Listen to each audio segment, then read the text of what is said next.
পুষ্পস্তবক দিয়ে শ্রদ্ধা জ্ঞাপন করবেন ভারতীয় কমিউনিস্ট পার্টি মার্ক্সবাদী কেন্দ্রীয় কমিটির অন্যতম সদস্য কমরেড তপন চক্রবর্তী।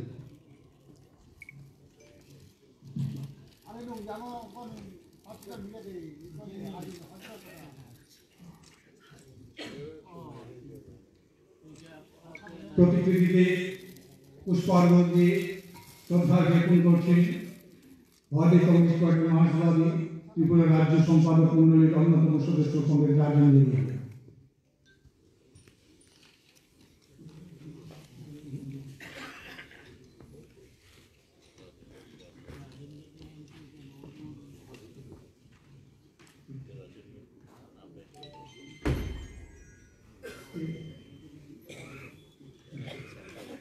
রাজ্য কমিটির যে সদস্য আছেন তাদেরকেও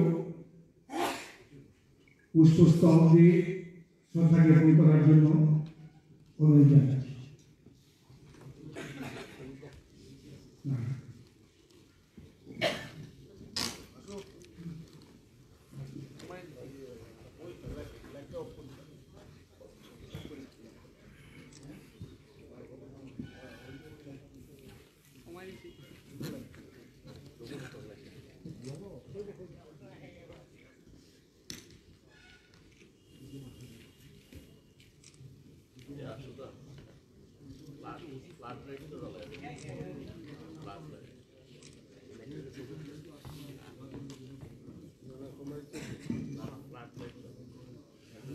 এবারে সভাপতি মন্ডলের সদস্যরা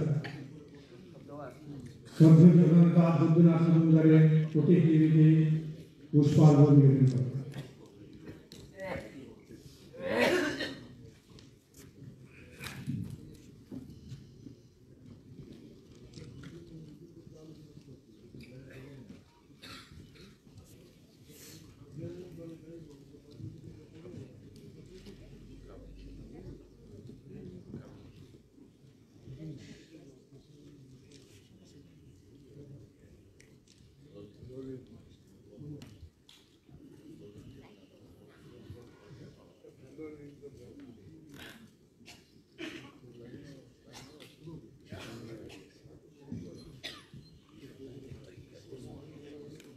কুমারঘাট মহকুমা কমিটির সম্পাদক কমরেড মিন্টু দাস শ্রদ্ধা জানালেন। এবারে কৈলাসহর মহকুমার পার্টি সম্পাদক কমরেড বিশ্বরূপ গোস্বামী।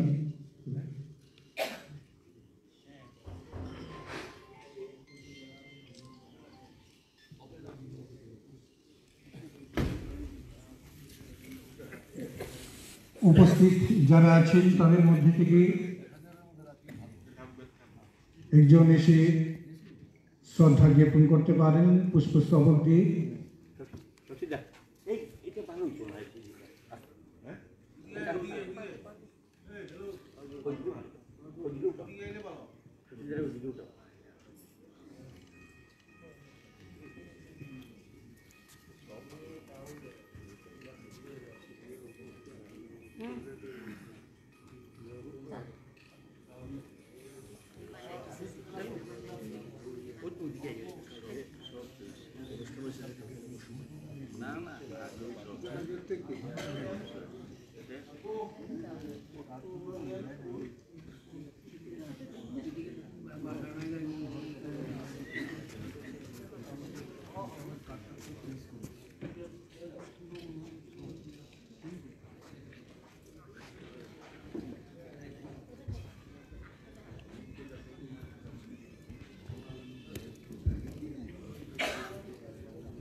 আপনাদের সকলকে আমাদের পার্টির পক্ষ থেকে এবং বিশেষ করে উত্তর ত্রিপুরা নয়, আজকে আমরা বলবো 59 জেলার পার্টির পক্ষ থেকে স্বাগত জানাচ্ছি। এখানে আপনারা তো জানেন যে এই মাসের 5 তারিখে অর্থাৎ 2023 ইংরাজির 5 ডিসেম্বর আমাদের প্রিয় নেতা 100তম বর্ষে পদার্পণ করলেন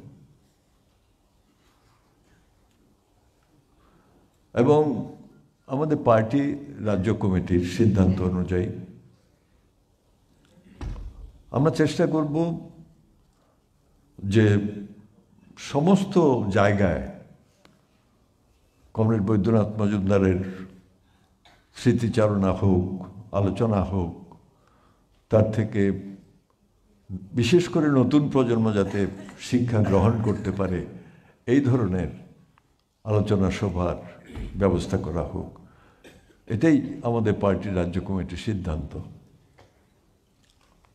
এবং এই কাজটা শুরু হয়েছে।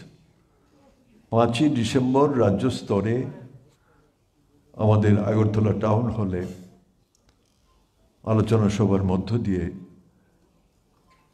এবং ওই দিন সকালবেলা গোটা রাজ্যে আমাদের সমস্ত পার্টি অফিসগুলোতে পতাকা উত্তোলন এবং কমরেড বৈদ্যনাথ মজুমদারের প্রতি শ্রদ্ধা নিবেদনের জন্য আমাদের পার্টির কর্মী, সমর্থক, নেতৃবৃন্দ তারা সকলেই উপস্থিত ছিলেন এবং এই কর্মসূচিটা চলবে। এখানে ঊনকোটিতে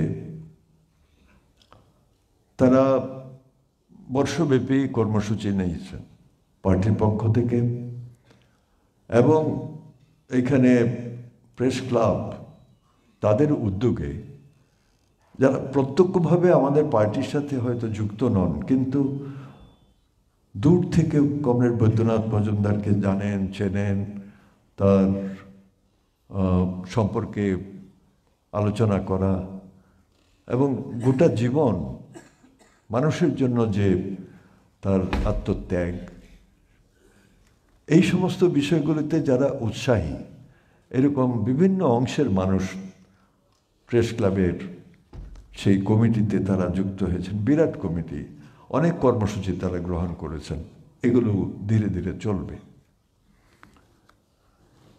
এখন এখানে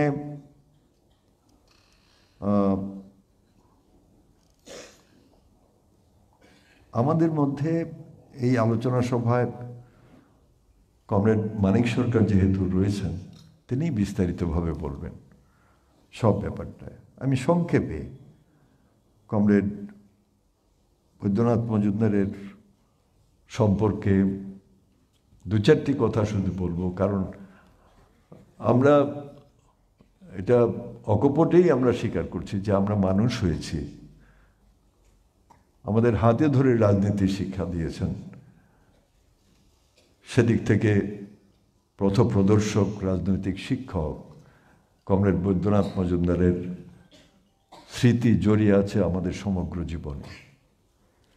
কারণ সেই সম্পর্কে ঊনকোটি জেলার মানুষের কাছে এর বিস্তারিত ব্যাখ্যা দেওয়ার দরকার নেই, কারণ লড়াই সংগ্রামে সংগঠনে তা সবাই দেখেছেন বা দেখছেন।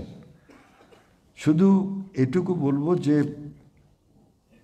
আমাদের জীবনে কমরেড বৈদ্যনাথ মজুমদারের জীবন এবং সংগ্রাম একটা অবিস্মরণীয় ঘটনা। কমরেড বৈদ্যনাথ মজুমদার রাজনীতিগতভাবে আমাদের কর্মসূচি, পার্টির কর্মসূচি এবং লক্ষ্য উদ্দেশ্য সম্পর্কে এবং কমিউনিস্ট পার্টির ইস্তেহার, যেটা না জানলে পরে কমিউনিস্ট পার্টি করা যায় না। কেন আমরা কমিউনিস্ট পার্টি করছি এই কথাটা যদি বুঝতে হয়, জানতে হয় এবং সমস্ত ধরনের শোষণ নির্যাতনের বিরুদ্ধে যদি একটা সুন্দর উজ্জ্বল সমাজ ব্যবস্থা কায়েম করতে হয় এবং এই পচা গলার সমাজ ব্যবস্থাটাকে উল্টে দিতে হয়, তাহলে যে বইটা পড়তে হয় সেটা হচ্ছে কমিউনিস্ট পার্টির ইস্তেহার। তো কমরেড বৈদ্যনাথ মজুমদার তার যে অধীত শিক্ষা জ্ঞান, যেটা তিনি সমগ্র জীবনব্যাপী মানুষকে দিয়ে যাবার চেষ্টা করেছেন, ছড়িয়ে দেবার চেষ্টা করেছেন, এবং তার এই শিক্ষা বা তার জীবনের যে অভিজ্ঞতা, এগুলো যদি আমরা আয়ত্ত করতে পারি তাহলে তার প্রতি প্রকৃত শ্রদ্ধা নিবেদন করা হবে। জীবনের কাজের মধ্য দিয়ে তিনি, এটা কোনো তত্ত্বকথার জন্য তত্ত্বকথা বলা নয়, একজন শিক্ষক, তিনি পথপ্রদর্শক, তিনি ভবিষ্যৎকে দেখিয়েছেন। এখন সেই আগামী দিনের সুন্দর ভবিষ্যৎ গড়বার জন্য কি করলে পরে সেটা হবে, সেটাও হাতে কলমে করে দেখিয়েছেন। তার জীবনের প্রথম রাজনৈতিক শিক্ষা যখন থেকে তিনি পেতে শুরু করেন, সেই সময় থেকেই তার যে আন্তরিকতা, তার যে নিষ্ঠা, সেই সময় তো এত বেশি লোক ছিল না কমিউনিস্ট পার্টির যারা করতেন। অল্প কিছু সংখ্যক লোক তারা প্রথম কাজটা শুরু করেছিলেন, এবং আমরা বলবো যে আমরা খুব উপকৃত হয়েছি সেদিক থেকে যে আমাদের ত্রিপুরা রাজ্যের এই অঞ্চলের থেকে একজন কমিউনিস্ট পার্টির সদস্য সেই সময় অবিভক্ত ভারতবর্ষে তৈরি হয়েছিল। তারপর আর পেছন দিকে তাকাতে হয়নি, এই সংখ্যাটা বেড়েছে, এবং আমি বলবো যে আমরা সেই সুযোগটা পেয়েছি যখন উপজাতি অংশের মধ্যেই কমিউনিস্ট পার্টির রক্ত পতাকা উত্তোলিত হয়েছিল। তখনও সমতল এলাকায়, উপজাতি এলাকার মধ্যে ওই পার্টির প্রভাব সেভাবে বিস্তৃত হয়নি। আমরা এরকম একটা সময়ে পার্টিতে এসেছি। ছাত্র আন্দোলন, যুব আন্দোলন, মহিলাদের সংগঠিত করা, শ্রমিকদের সংগঠিত করা,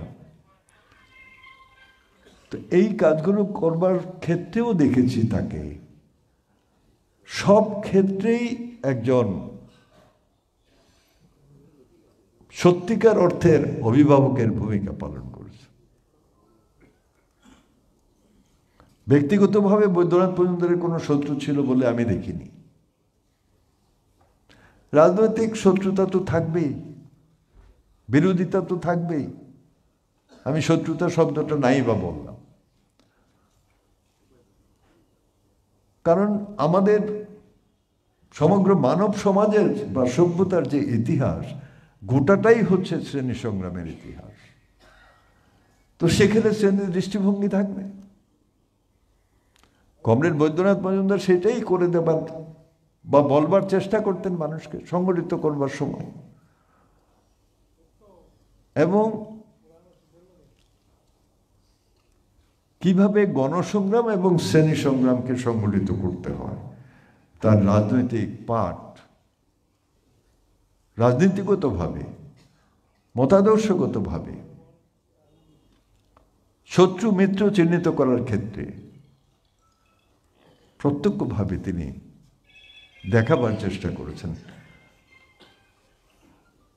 এবং আজকের দিনে আমাদের দেশের বর্তমান যে পরিস্থিতি, এই পরিস্থিতিতে বৈদ্যনাথ মজুমদারগণ তারা তো খুবই প্রাসঙ্গিক।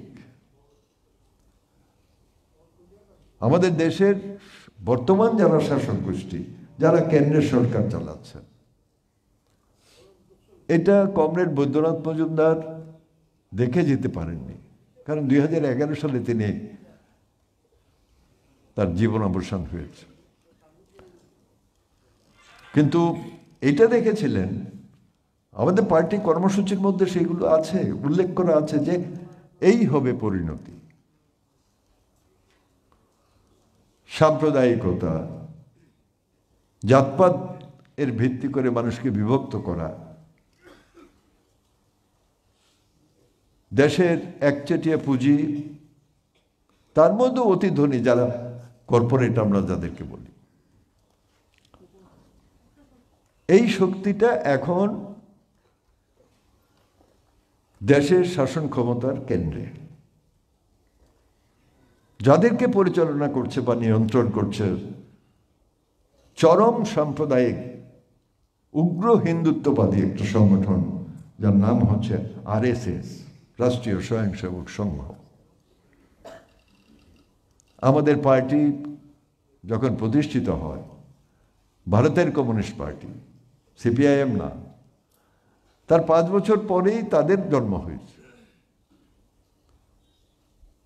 সেদিক থেকে খুব পুরনো সংগঠন, ধীরে ধীরে ধীরে ধীরে মানুষকে বিভক্ত করার মধ্য দিয়ে আজকে এই জায়গাতে গেছে। কিন্তু শ্রেণীগতভাবে যদি আপনি দেখেন, তারাও বুর্জুয়া জমিদার শ্রেণীর প্রতিনিধিত্ব করছে, এবং বুর্জুয়া জমিদার শ্রেণীর মধ্যে আজকের যে অবস্থা, সেই অবস্থাতে আমরা দেখছি যে কর্পোরেট এবং সাম্প্রদায়িক শক্তি জোটবদ্ধ হয়ে গেছে, ভয়ঙ্কর জোট। আমাদের পার্টির কর্মসূচি কিন্তু আগাম এগুলো বলছিল, দেখাচ্ছিল যে এটা হতে বাধ্য। কারণ পুঁজিবাদের সর্বোচ্চ পর্যায়ে হচ্ছে সাম্রাজ্যবাদ, এবং সাম্রাজ্যবাদ আজকে দেশে দেশে তাদের এই যে মতবাদ সেটাকেই চালু করবার চেষ্টা করছে। তার বিপরীতে সারা পৃথিবীতে সমাজ বদলের যে ইতিহাস আমরা জানি, মানুষের জন্য উন্নত, উজ্জ্বল একটা সুন্দর সমাজ ব্যবস্থা, যেটা হচ্ছে শ্রেণীহীন, শোষণহীন সমাজতান্ত্রিক সমাজ ব্যবস্থা, সে 1848-এর পর থেকে কিন্তু এই কাজটা শুরু হয়েছে। কমরেড কার্ল মার্কস, এঙ্গেলস এটাই কমিউনিস্ট পার্টির ইস্তেহারে দেখাবার চেষ্টা করেছে। এখন এটা অনেক বেশি বিস্তৃত হয়েছে। পৃথিবীতে এমন কোনো দেশ নেই যেখানে কমিউনিস্ট পার্টি গঠিত হয়। হ্যাঁ, কেউ হয়তো সোভিয়েত বিপ্লব দেখেছেন, তার পরবর্তী বিপ্লবগুলো দেখেছেন। আবার পৃথিবীর বিভিন্ন দেশে এই বিপ্লব সমাধা করবার জন্য যে সাংগঠনিক শক্তি, মতাদর্শের ভিত্তি, এগুলো নিয়ে তারা এগোবার চেষ্টা করছে। আমাদের পার্টি কর্মসূচি সঠিকভাবে সেই দিশাতেই লক্ষ্য স্থির করেছে। প্রথমে জনগণতান্ত্রিক বিপ্লব হবে, তারপর একটা সমাজতান্ত্রিক দেশের যাবার জন্য এগিয়ে যাবে। এই যে সার কথাগুলো আমরা কার কাছ থেকে জেনেছি? একজন শিক্ষক ক্লাসে পাঠদান করেন, তিনি যেমন প্রস্তুতি নিয়ে করেন, আবার যাকে উদ্দেশ্যে পাঠদান করছেন তাকেও কিন্তু শিক্ষা গ্রহণের সেই আগ্রহ নিয়েই শিখতে হবে। সাধারণভাবে রাজনীতির ক্ষেত্রেও তাই। আমরা যদি সেটা করতে না পারি, তাহলে মানুষ থেকে আমরা বিচ্ছিন্ন হব। তো এই জায়গাতে আজকে কমরেড বৈদ্যনাথ মজুমদার, যিনি আমি বলবো যে নির্যাতিত মানুষের প্রিয়জন ছিলেন, তার প্রতি প্রকৃত শ্রদ্ধা যদি আমাদের নিবেদন করতে হয়, তাহলে সেই পথকে অনুসরণ করতে হবে, যে পথে মানুষকে নিয়ে যাবার জন্য তিনি আজীবন নিজের সর্বস্ব ত্যাগ করে গেছেন। আমি আবারও কমরেড বৈদ্যনাথ মজুমদারের প্রতি আমার বিনম্র শ্রদ্ধা জানাচ্ছি। কমরেড বৈদ্যনাথ মজুমদার অমর রহে।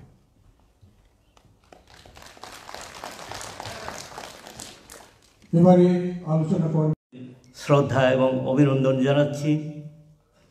দু একটি কথা বলার আগে শ্রদ্ধেয় কমরেড বৈদ্যনাথ মজুমদারকে আমি গভীরভাবে শ্রদ্ধা জানাচ্ছি। এখানে এরকম কেউ নেই ওনার সম্পর্কে জানে না, এরকম নেই, সবাই জানেন। অনেকে প্রত্যক্ষ করেছেন, অনেকে প্রত্যক্ষ করার সুযোগ হয়তো হয়নি।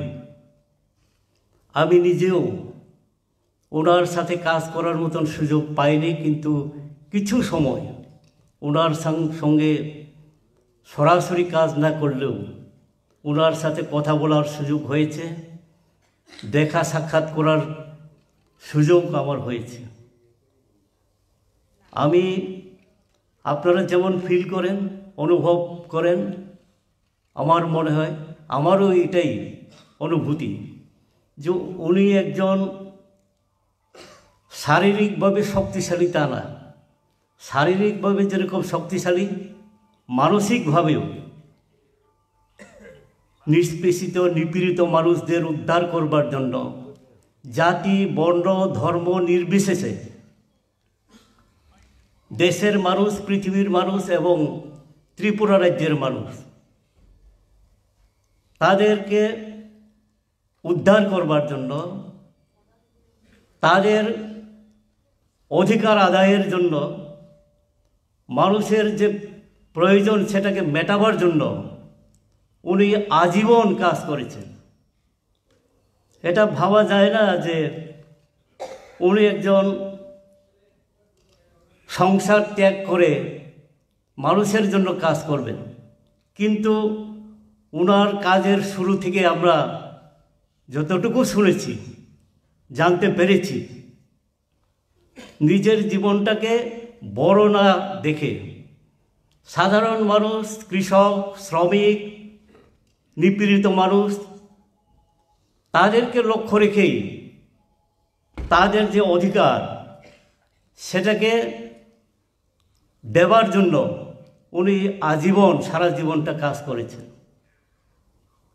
এই লড়াই সংগ্রামের মধ্য দিয়ে ওনারা পায়ে হেঁটেই পাহাড় জঙ্গল ভেঙে, নদী নালা ভেঙে মানুষের কাছে গেছেন, মানুষকে বুঝিয়েছেন এবং লড়াই সংগ্রামের জন্য উনি মানুষকে উৎসাহিত করেছেন, উদ্দীপনা দিয়েছেন এবং মানুষকে সংগঠিত করে লড়াইয়ে অনেক দূর এগিয়েছেন। এবং আমাদের রাজ্যে সরকার পরিবর্তন হওয়ার পর উনি একটা দায়িত্ব নিয়ে সরকারের কাজ করেছেন জনগণের জন্য।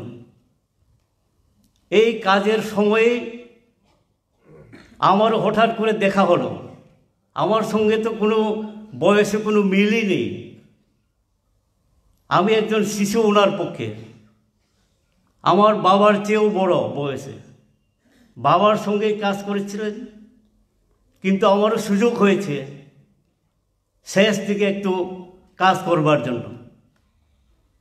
যখন এডিসিতে আমি নির্বাচিত হয়ে এডিসি এমডিসি হিসাবে, এক্সিকিউটিভ মেম্বার হিসেবে দায়িত্ব আমাকে দেওয়া হয় পার্টির তরফ থেকে, ওনার কাছে অনেকবার গিয়েছি। যখন আমার সমস্যা, যেহেতু আমি কিছুই জানতাম না, সাজেশনের জন্য ওনার কাছে যেতাম, ওনার কাছে শিক্ষার জন্য যেতাম। আমার মনে ভয় ছিল যে উনি একজন বয়স্ক এবং উনি অনেক বেশি জানেন, আমি কিছুই জানি না, আমার কি কথা বলতে হবে, কি জিজ্ঞেস করতে হবে, এটাও মনের মধ্যে ভয় ছিল। ওনার কোয়ার্টারে যেতাম, কিন্তু যখন গিয়ে ঘরের ভিতরে ঢুকি তখন উনি এমনভাবে আমাকে নিজের মতন করে আমাকে বসার জন্য বলতেন, এবং উনি নিজেই জিজ্ঞেস করতেন কি ব্যাপার, কি কোনো অসুবিধা আছে কিনা, কি কথা আছে তোমার, আপন করে নিতেন একেবারে ক্লোজ। এবং দেখতাম যে উনি এত বড় পদে আছেন সরকারের, কিন্তু ওনার বসার জায়গাতে সিটিং রুমে দেখতাম কি আছে, কিছুই নেই। ওনার বেডরুমে ডেকে নিয়ে আমাকে বসাতেন, দেখলাম যে কাপড় চোপড় কি আছে, একটা লুঙ্গি, একটা ধুতি, পাঞ্জাবি একটা। আমার মনে মনে প্রশ্ন জাগতো, আমরা তো ছোট, আরে এত বড় পদে আছেন, এত বড় লিডার, ওনার থাকা খাওয়ার কীরকম একটা, আমার প্রথম দিকে আমার মনের মধ্যে প্রশ্ন জেগেছিল। এটা নিয়ে যখন অনেক কথাবার্তা হলো, আমাকে অনেক কিছু বুঝিয়ে দিলেন সরকারের কাজকর্ম করতে গেলে কিভাবে করতে হয়। আমার কিছু কথা ছিল যে এই আমার এলাকার মধ্যে প্রয়োজন আছে, উনি আমাকে এমনভাবে বুঝিয়ে দিলেন, আমার এইগুলো জানাই ছিল না, এগুলো বুঝিয়ে দিলেন তুমি এই করো, আমার কাছে এই আসবে, আমি নিশ্চয়ই করে দেব। তো এইভাবে এত সরল, এত মানে মানুষের সঙ্গে মিশা, এটা ওনার কাছ থেকে আমি শিখলাম। যখন ওনার ঘর থেকে বেরিয়ে যাই আমি, আমার মনে মনে অনেক সময় ধরে মাথার মধ্যে খেলছিল, আরে উনি কীরকম লোক, কীরকম নেতা, কীরকম মিনিস্টার, এত সরল সোজা সহজ এবং সিম্পল। এটা আমার মধ্যে কাজ করছিল অনেক সময় ধরে। সেখান থেকে আমি শিখলাম, না এটা তো মানে সঠিক রাস্তা, কমিউনিস্টদের রাস্তা, এটাই তো হওয়া উচিত। এইভাবে ওনার কাছ থেকে অনেকগুলো শিক্ষা পেয়েছি। এটা থিওরিটিক্যাল না, আমরা বই পড়ে পুঁথি পুস্তক দিয়ে শিক্ষা এটা না, ওনার জীবনেই তো সারা জীবনটাই আমাদের শিক্ষা, এটাই দেখলাম। তো আজকে এই জায়গায় নিশ্চয়ই আমাদেরও ওনার যে পথ চলা, দেখানো পথ, এটাকে অনুসরণ করে আমাদেরকে আরও শিক্ষা নিয়ে আরও এটাকে যাতে আমরা 100% আমরা ফলো করে চলতে পারি, এবং তাতে মানুষের সঙ্গে সম্পর্কটা আরও গভীর করতে হবে, মানুষের সঙ্গে সরল সোজা আমাদের চলতে হবে, মানুষের সঙ্গে যাতে আমরা আরও বেশি যোগাযোগটা স্থাপন করতে পারি। তাতে যারা এখনও আমাদের সঙ্গে নেই, থাকলে অনেক দূরে আছেন, তাদেরকে আমাদের সঙ্গে নিয়ে আসবার জন্য নিশ্চয়ই আমাদেরকে আরও বেশি কাজ করতে হবে। যত বেশি আমরা এই কাজটা সম্পন্ন করতে পারব, সুসংহত করতে পারব, ততই আমাদের কমরেড বৈদ্যনাথ মজুমদারকে শ্রদ্ধা জানানো হবে। শুধু মুখে শ্রদ্ধা জানালাম, আমি কিছুই করলাম না, শুধু বক্তব্যই রাখলাম, যাতে এরকম না হয়। এখন আমাদের তপনদা বলেছেন দেশের অবস্থা, পরবর্তী সময় বলা হবে, মানিকদা বলবেন রাজ্যের কি অবস্থা। একটু আগে যখন আমরা পার্টি অফিস থেকে আসলাম, হ্যাঁ কীর্তন করতে পারে, যার যে ধর্মীয় আচরণ করতে পারেন, কিন্তু দেখলাম অন্য নমুনা, এখানে হিন্দি গান বাজিয়ে বাজিয়ে, গাড়িতে মাইক, সাউন্ড বক্স, এরপরে বাইকে করে ফ্ল্যাগ, আমাদের কোনো আপত্তি নেই, কিন্তু ধর্মকে ব্যবহার করে দেশের মধ্যে যা করছে, আমাদের রাজ্যেও আমরা দেখলাম গতকালকে আমাদের দশদাতে এখানে মিনিস্টার গেলেন, বিজেপির সভাপতি গেলেন, এমন হুইপ জারি করল যে আমরা শরণার্থী বলি না, রিয়াং ডিসপ্লেস, এখন যারা রিসেটেলমেন্ট হয়েছে প্রত্যেকে একটা বাড়ির থেকে একজন নিশ্চয়ই অবশ্যই আসতে হবে, হুইপ জারি করা হবে, নতুবা সমস্ত এগ্রিমেন্ট সব বন্ধ করে দেওয়া হবে।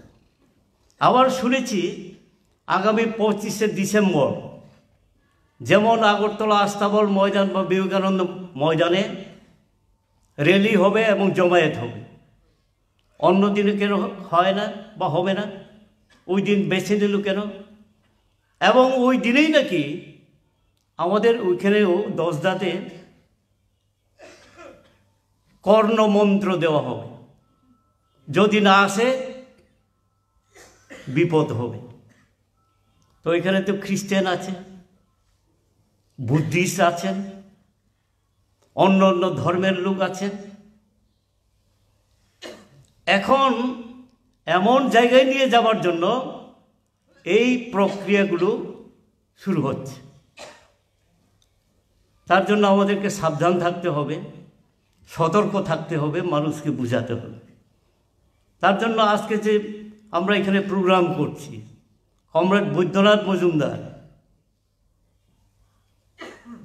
ওনার সংগ্রাম লড়াই তো এটাই ছিল, ভারতবর্ষের সংবিধানকে মজবুত করা, এটাকে রক্ষা করা, তার মধ্য দিয়েই এই যে শোষিত, বঞ্চিত, নিপীড়িত মানুষ তাদের অধিকার আদায় করবার জন্য শ্রমিক শ্রেণীর নেতৃত্বে যাতে সরকার গঠন করা যায়, তাতে মানুষের সমস্যা, মূল যে সমস্যা সেটা সমাধান করা যাবে। আমরা দেখেছি এডিসি এলাকার মধ্যে, আমি একটা কথাই বলছি, অন্য অন্য জায়গাতেও এই, কিন্তু এডিসি এলাকার মধ্যে স্কুলের অবস্থা বেহাল, মাস্টার নেই, নতুবা স্কুল ঘর ভাঙা, নতুবা আসবাবপত্র নেই, ভাঙাচুরা, একেবারে শিক্ষাটা পুরাপুরিভাবে ভেঙে পড়েছে। 27শে ডিসেম্বর আপনারা জানেন জনশিক্ষা দিবস আমরা পালন করি প্রতি বছর, এবার সপ্তাহব্যাপী পালন হবে। শিক্ষার লড়াই হয়েছে এই রাজ্যের মধ্যে, আন্দোলন হয়েছে, বামফ্রন্ট আসার পর স্কুল, কলেজ, ইউনিভার্সিটি এটা হয়েছে। আজকে এই জায়গার মধ্যে আমরা দেখছি কি একটা স্কুল নূতন হয়েছে, কলেজ একটা নূতন করেছে, তারা কিছুই করেনি। এই যে হলটা, এখানে আমরা এইদিকে আসতে পারলাম না, এখানে স্টেপটা ভাঙা, এদিকে আসলাম, এই স্টেজটাও প্রায় অনেকটা ভাঙাচোরা, এটা পর্যন্ত ঠিক করতে পারলো না। কি স্কুল, কলেজ, ইউনিভার্সিটি করবে? রাস্তা এখানে তো অনেকটা ভালো, আমাদের কাঞ্চনপুরে গিয়ে দেখুন তো রাস্তার অবস্থা পুরা বেহাল, বিদ্যুতের অবস্থা বামফ্রন্টের সময় যা আমরা কানেকশন দিয়েছিলাম সব টসনস হয়ে একেবারে পোল নেই, নতুবা তার নেই। আবার কিন্তু বিল কিন্তু প্রতিদিন বাড়ছে। পানীয় জলের কি সমস্যা, কোনো খোঁজ খবরই নেই। শুধুমাত্র কীর্তন করো, কীর্তন করতে আপত্তি নেই, কিন্তু ওই নামে অন্য ধর্মের উপর আক্রমণ, অশ্রদ্ধা, এটা কি? আমাদের সংবিধানে তো বলাই আছে অন্য ধর্মকে হিংসা না, নিন্দা না, শ্রদ্ধা পরস্পর। আর একটা ধর্মীয় অনুষ্ঠানে আরেক ধর্মের লোক সেখানে অংশগ্রহণ করতে পারে, শ্রদ্ধা জানাবে।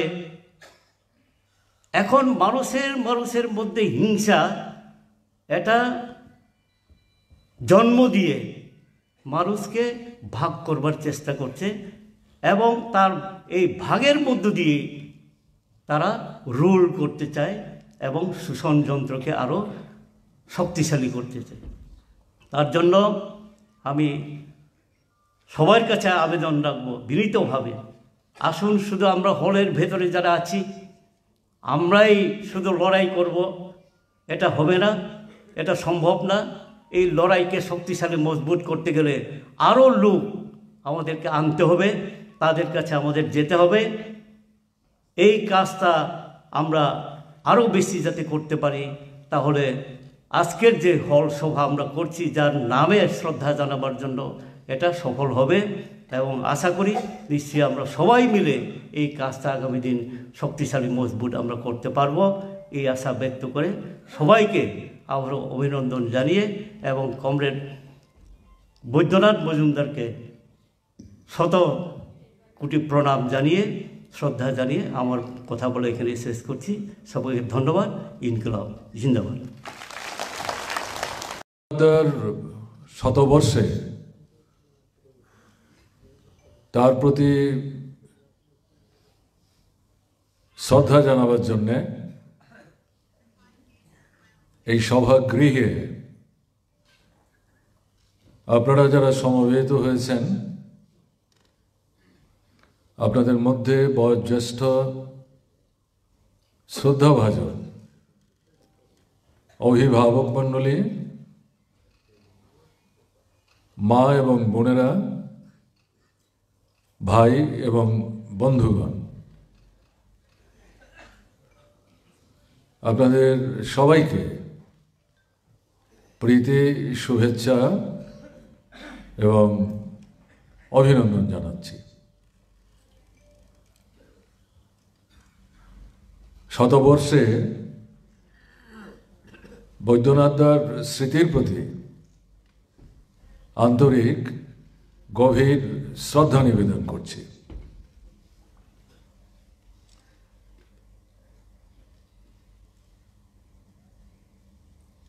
আমাদের পৃথিবীর, সমাজের ইতিহাস তৈরি করেন মানুষ তাদের সংগ্রামের মধ্য দিয়ে।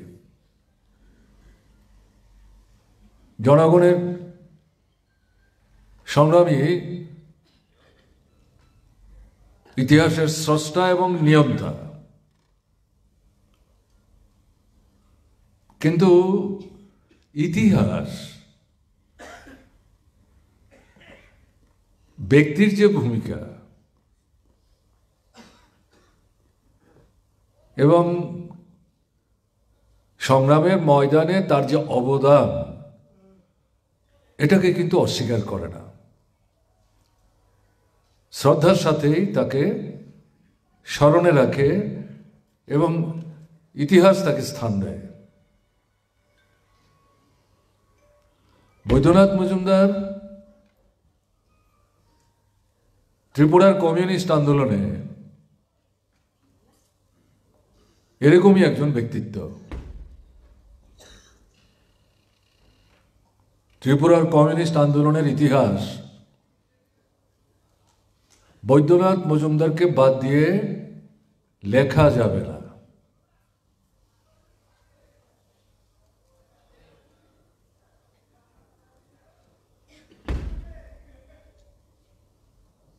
ত্রিপুরায় কমিউনিস্ট পার্টি 1940 সাল থেকে কাজ শুরু করেছিল। পার্টি খুব ছোট ছিল, পরাধীন ভারতবর্ষ। ত্রিপুরা নামে কোনো আলাদা ইউনিট ছিল না।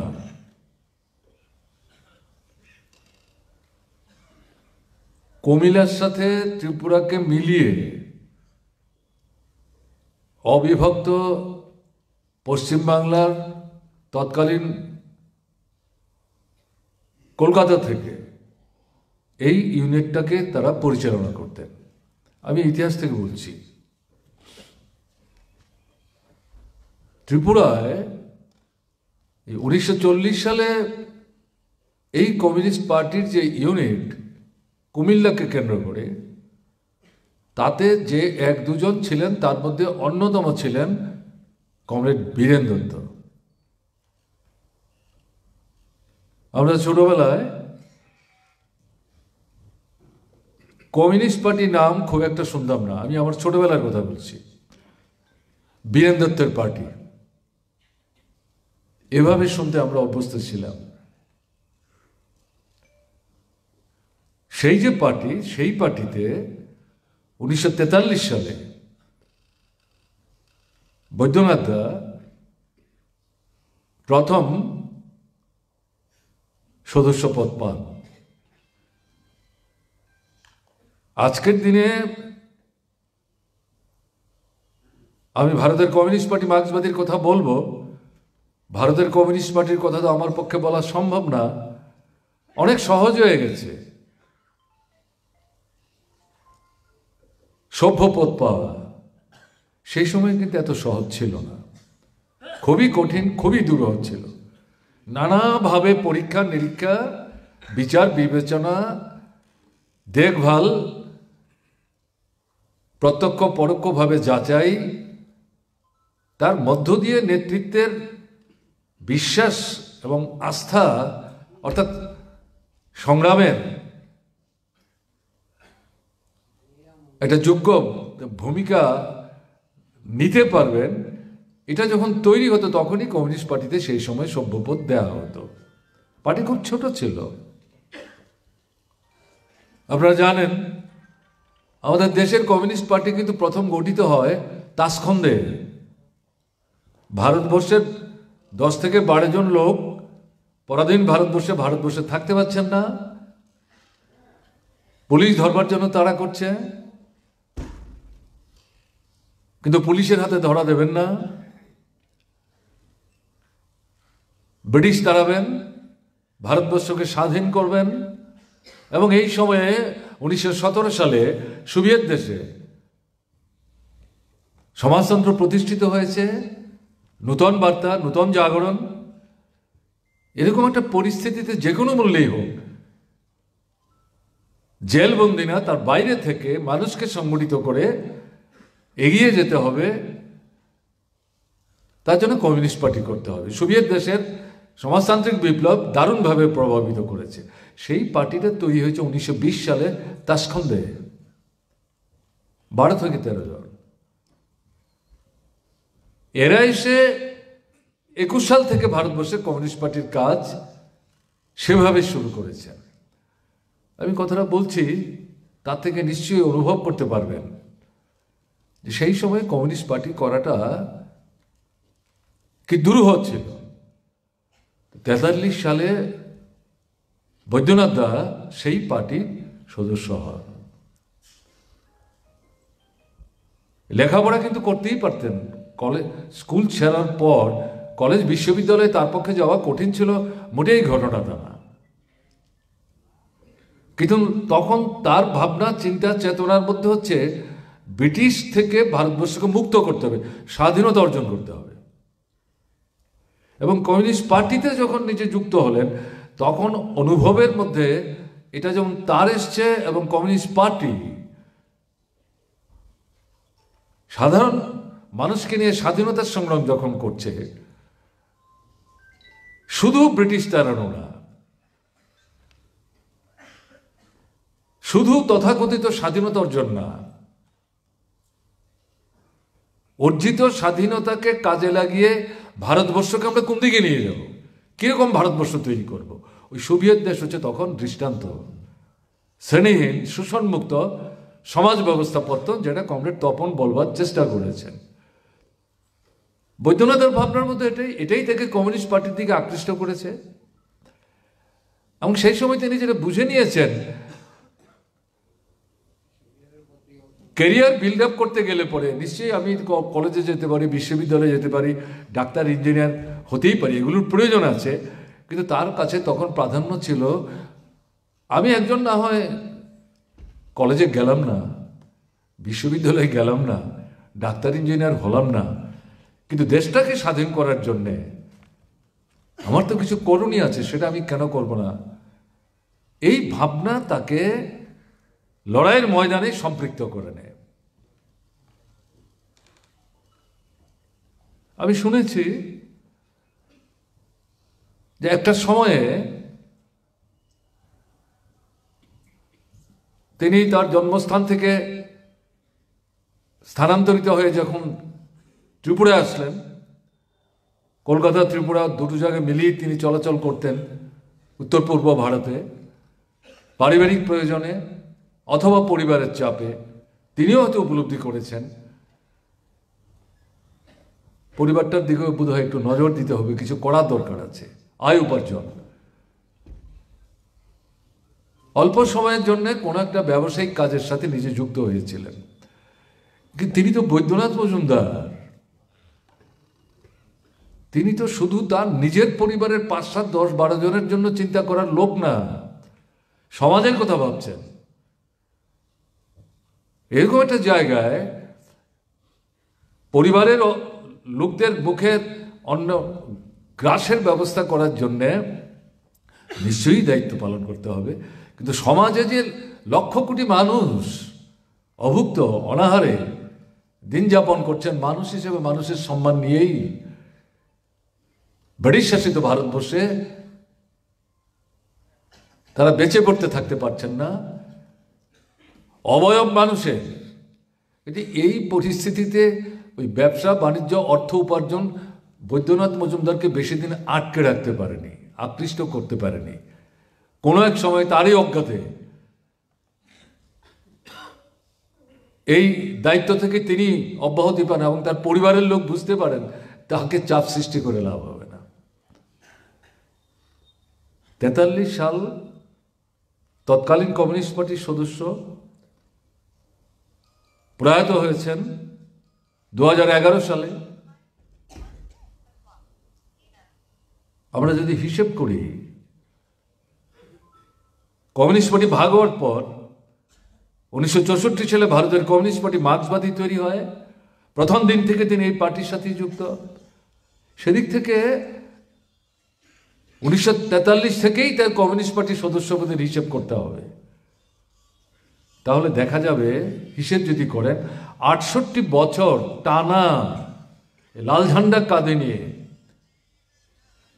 শ্রেণীহীন শোষণমুক্ত একটা সুন্দর সুস্থ সমাজ ব্যবস্থা ভারতবর্ষের মাটিতে প্রতিষ্ঠিত করবার জন্য নিজের সমস্ত জীবনটা উৎসর্গ করে গেছেন। বিরল, ব্যতিক্রমী। ত্রিপুরার অবিভক্ত কৈলাসহর মহকুমা, কৈলাসহর বর্তমান সময়ে কুমারঘাট এবং লংতরাই ভ্যালি, এই তিনটা ছিল একটা মহকুমা। তখন ত্রিপুরায় ছিল 10টা মহকুমা। রাজ্য ত্রিপুরা, জেলাও একটা, গোটা ত্রিপুরাই একটা জেলা। আমরা তখন কলেজে পড়ি। এই 10টা মহকুমায় 10 জন সম্পাদক ছিলেন। তার মধ্যে এই মহকুমার সম্পাদক ছিলেন কমরেড বৈদ্যনাথ দা। বাগানে মালি যেমন চারা গাছ লাগায়, তার গোড়া থেকে ঝোপ জঙ্গল পরিষ্কার করে জল দেয়, সূর্যের আলো যাতে লাগে নজর রাখে, গরু ছাগল যাতে তাকে খেয়ে শেষ করে দিতে না পারে, তাকে রক্ষা করার জন্য প্রতিনিয়ত নজরদারি করে একে যখন একটা পূর্ণাঙ্গ বৃক্ষ এবং মহির হয়ে পরিণত করে বাগানের মালিক বৈদ্যনাথ মজুমদার। অবিভক্ত তৎকালীন কৈলাসহর মহকুমাতে কমিউনিস্ট পার্টিকে গড়ে তোলার ক্ষেত্রে কমিউনিস্ট পার্টির সংগঠক মালির মতো সেখানে কাজ করেছে। এর চাইতে সহজবোধ কোনো দৃষ্টান্ত এখানকার পার্টি গড়ে তোলার ক্ষেত্রে বৈদ্যনাথ মজুমদার সম্পর্কে উপস্থিত করার কোনো সুযোগ নাই। আমি ভাবছিলাম এগুলি গল্প না। তার সাথে 1968 সাল থেকে তার মৃত্যুর দিন পর্যন্ত আমাদের নিবিড় সম্পর্ক। শুধু ব্যক্তিগতভাবে আমার কথা বলছি না, অসংখ্য নূতন নূতন ছেলে মেয়ে যারা পরবর্তী সময়ে কমিউনিস্ট পার্টিকে একটা বিশাল চেহারা দিয়েছে ত্রিপুরাতে, ভারতের কমিউনিস্ট পার্টি মার্ক্সবাদী।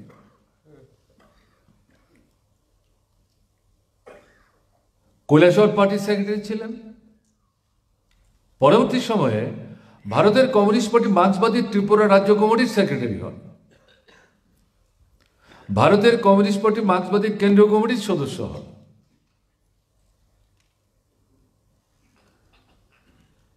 ভারতের কমিউনিস্ট পার্টির গুরুত্বপূর্ণ নেতৃত্বে ত্রিপুরায় বামপন্থী রাজনৈতিক দলগুলো নিয়ে বামফ্রন্ট তৈরি হয়।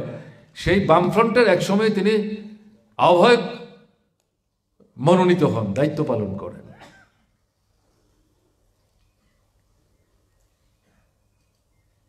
ত্রিপুরার কৃষক আন্দোলন, যে সংগঠন সারা ভারত কৃষক সভা তৈরি হয়েছিল পরাধীন ভারতবর্ষে 1936 সালে, সেই সংগঠন সারা ভারতবর্ষে ছড়িয়েছে। লাল ঝান্ডা নিয়ে কমিউনিস্টরা এর মধ্যে থেকে কৃষকদেরকে সংগঠিত করার কাজ করেন। এই ত্রিপুরাতে বৈদ্যনাথ মজুমদার এই সারা ভারত কৃষক সভার ত্রিপুরা রাজ্য কমিটির সম্ভবত তিনি সাধারণ সম্পাদকের দায়িত্ব পালন করেছেন, হয় সম্পাদক অথবা সভাপতি। এই Baidyanath Majumdar CITU, centre of Indian trade union, 1970 সালে এই সংগঠনের গোড়াপত্তন হয় কলকাতায় মহাসম্মেলনের মধ্য দিয়ে। পরবর্তী সময়ে বৈদ্যনাথ মজুমদার এই সংগঠনের ত্রিপুরা রাজ্য কমিটির সভাপতি হন। এই বৈদ্যনাথ মজুমদার 1978 সাল থেকে ত্রিপুরায় প্রথম বামফ্রন্ট সরকার, প্রথম দিন থেকে এই সরকারের মন্ত্রিত্বের দায়িত্ব পালন করেন 15 বছর। বৈদ্যনাথ মজুমদার কিন্তু মন্ত্রী হওয়ার আগে বেশ কয়েকবার এই কৈলাসহরে নির্বাচনে প্রতিদ্বন্দ্বিতা করেছেন এবং পরাজিত হয়েছেন। বারবারই যখন তাকে দাঁড় করানো হয় তিনি বলছেন, আমাকে নিয়ে আপনারা কেন টানা হেঁচড়া করছেন, আমাকে তো জেতাতে পারছেন না, অন্য কাউকে খুঁজুন না। পার্টি বারবারই বলতো তুমি আমাদের মুখ। পার্টি সিদ্ধান্ত না করতেন না, কিন্তু তাকে MLA হতে হবে। তখন তো সরকার, মন্ত্রিসভা, মন্ত্রী এগুলি তো স্বপ্নেই আসে না। এটা তার কোনো আগ্রহ ছিল না। পার্টি সিদ্ধান্ত, সাধারণ লড়াই, তার উচ্চতর পর্যায়ে হচ্ছে ভোটের লড়াই। কাজে তিনিও এটাকে লড়াই দেখতেন, উচ্চতর শ্রেণী সংগ্রামের একটা বহিঃপ্রকাশ। পার্টি সিদ্ধান্ত করেছে দাঁড়াবো, হেরে যেতেন, তার জন্য তার কোনো অন্তর্দাহন ছিল না। আমি দাঁড়ালাম, বারবার হেরে যাচ্ছি, এর জন্য কোনো দুঃখ নাই। লড়াইয়ে এগোনো আছে, লড়াইয়ে পেছনে আছে। একজন কমিউনিস্ট হিসেবে এই যে বোধ, এই যে উপলব্ধি, এটা নিয়েই তিনি ভোটের লড়াইয়ে দেখতেন। আরো অদ্ভুত হচ্ছে, যার কাছে পরাস্ত হতেন তিনি ছিলেন তার শিক্ষক মনীন্দ্র ভৌমিক। এক সময়ে কংগ্রেস শাসিত ত্রিপুরার বিধানসভার স্পিকার ছিলেন। পরাস্ত হতেন, তার সঙ্গে ভোট গণাগণি হতো। বেরিয়ে আসবার জন্য এই মনীন্দ্র ভৌমিকের দুপা ধরে প্রণাম করে ফিরতেন। যখন জিজ্ঞেস করতো তার কাছে হারলেন আপনি, তাকে প্রণাম করছেন, তিনি আমার শিক্ষক। ওই তো রাজনীতির লড়াই, তাতে কি হলো? এই হচ্ছে বৈদ্যনাথ মজুমদার। বিশেষ করে নতুন প্রজন্মের যারা, আমি তাদেরকে বলবো,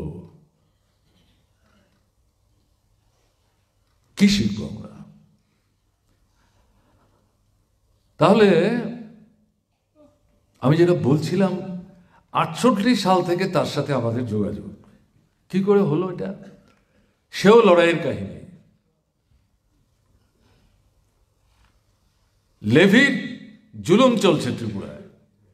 কমিউনিস্ট পার্টি সেই সময়ে লড়াই করছে।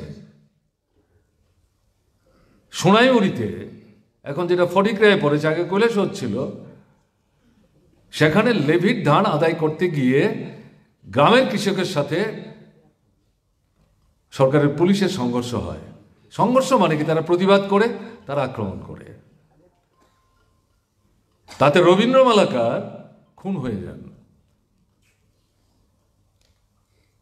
সে ভাত চাষিও ছিল না, তার নিজের কোনো জায়গা জমি নেই।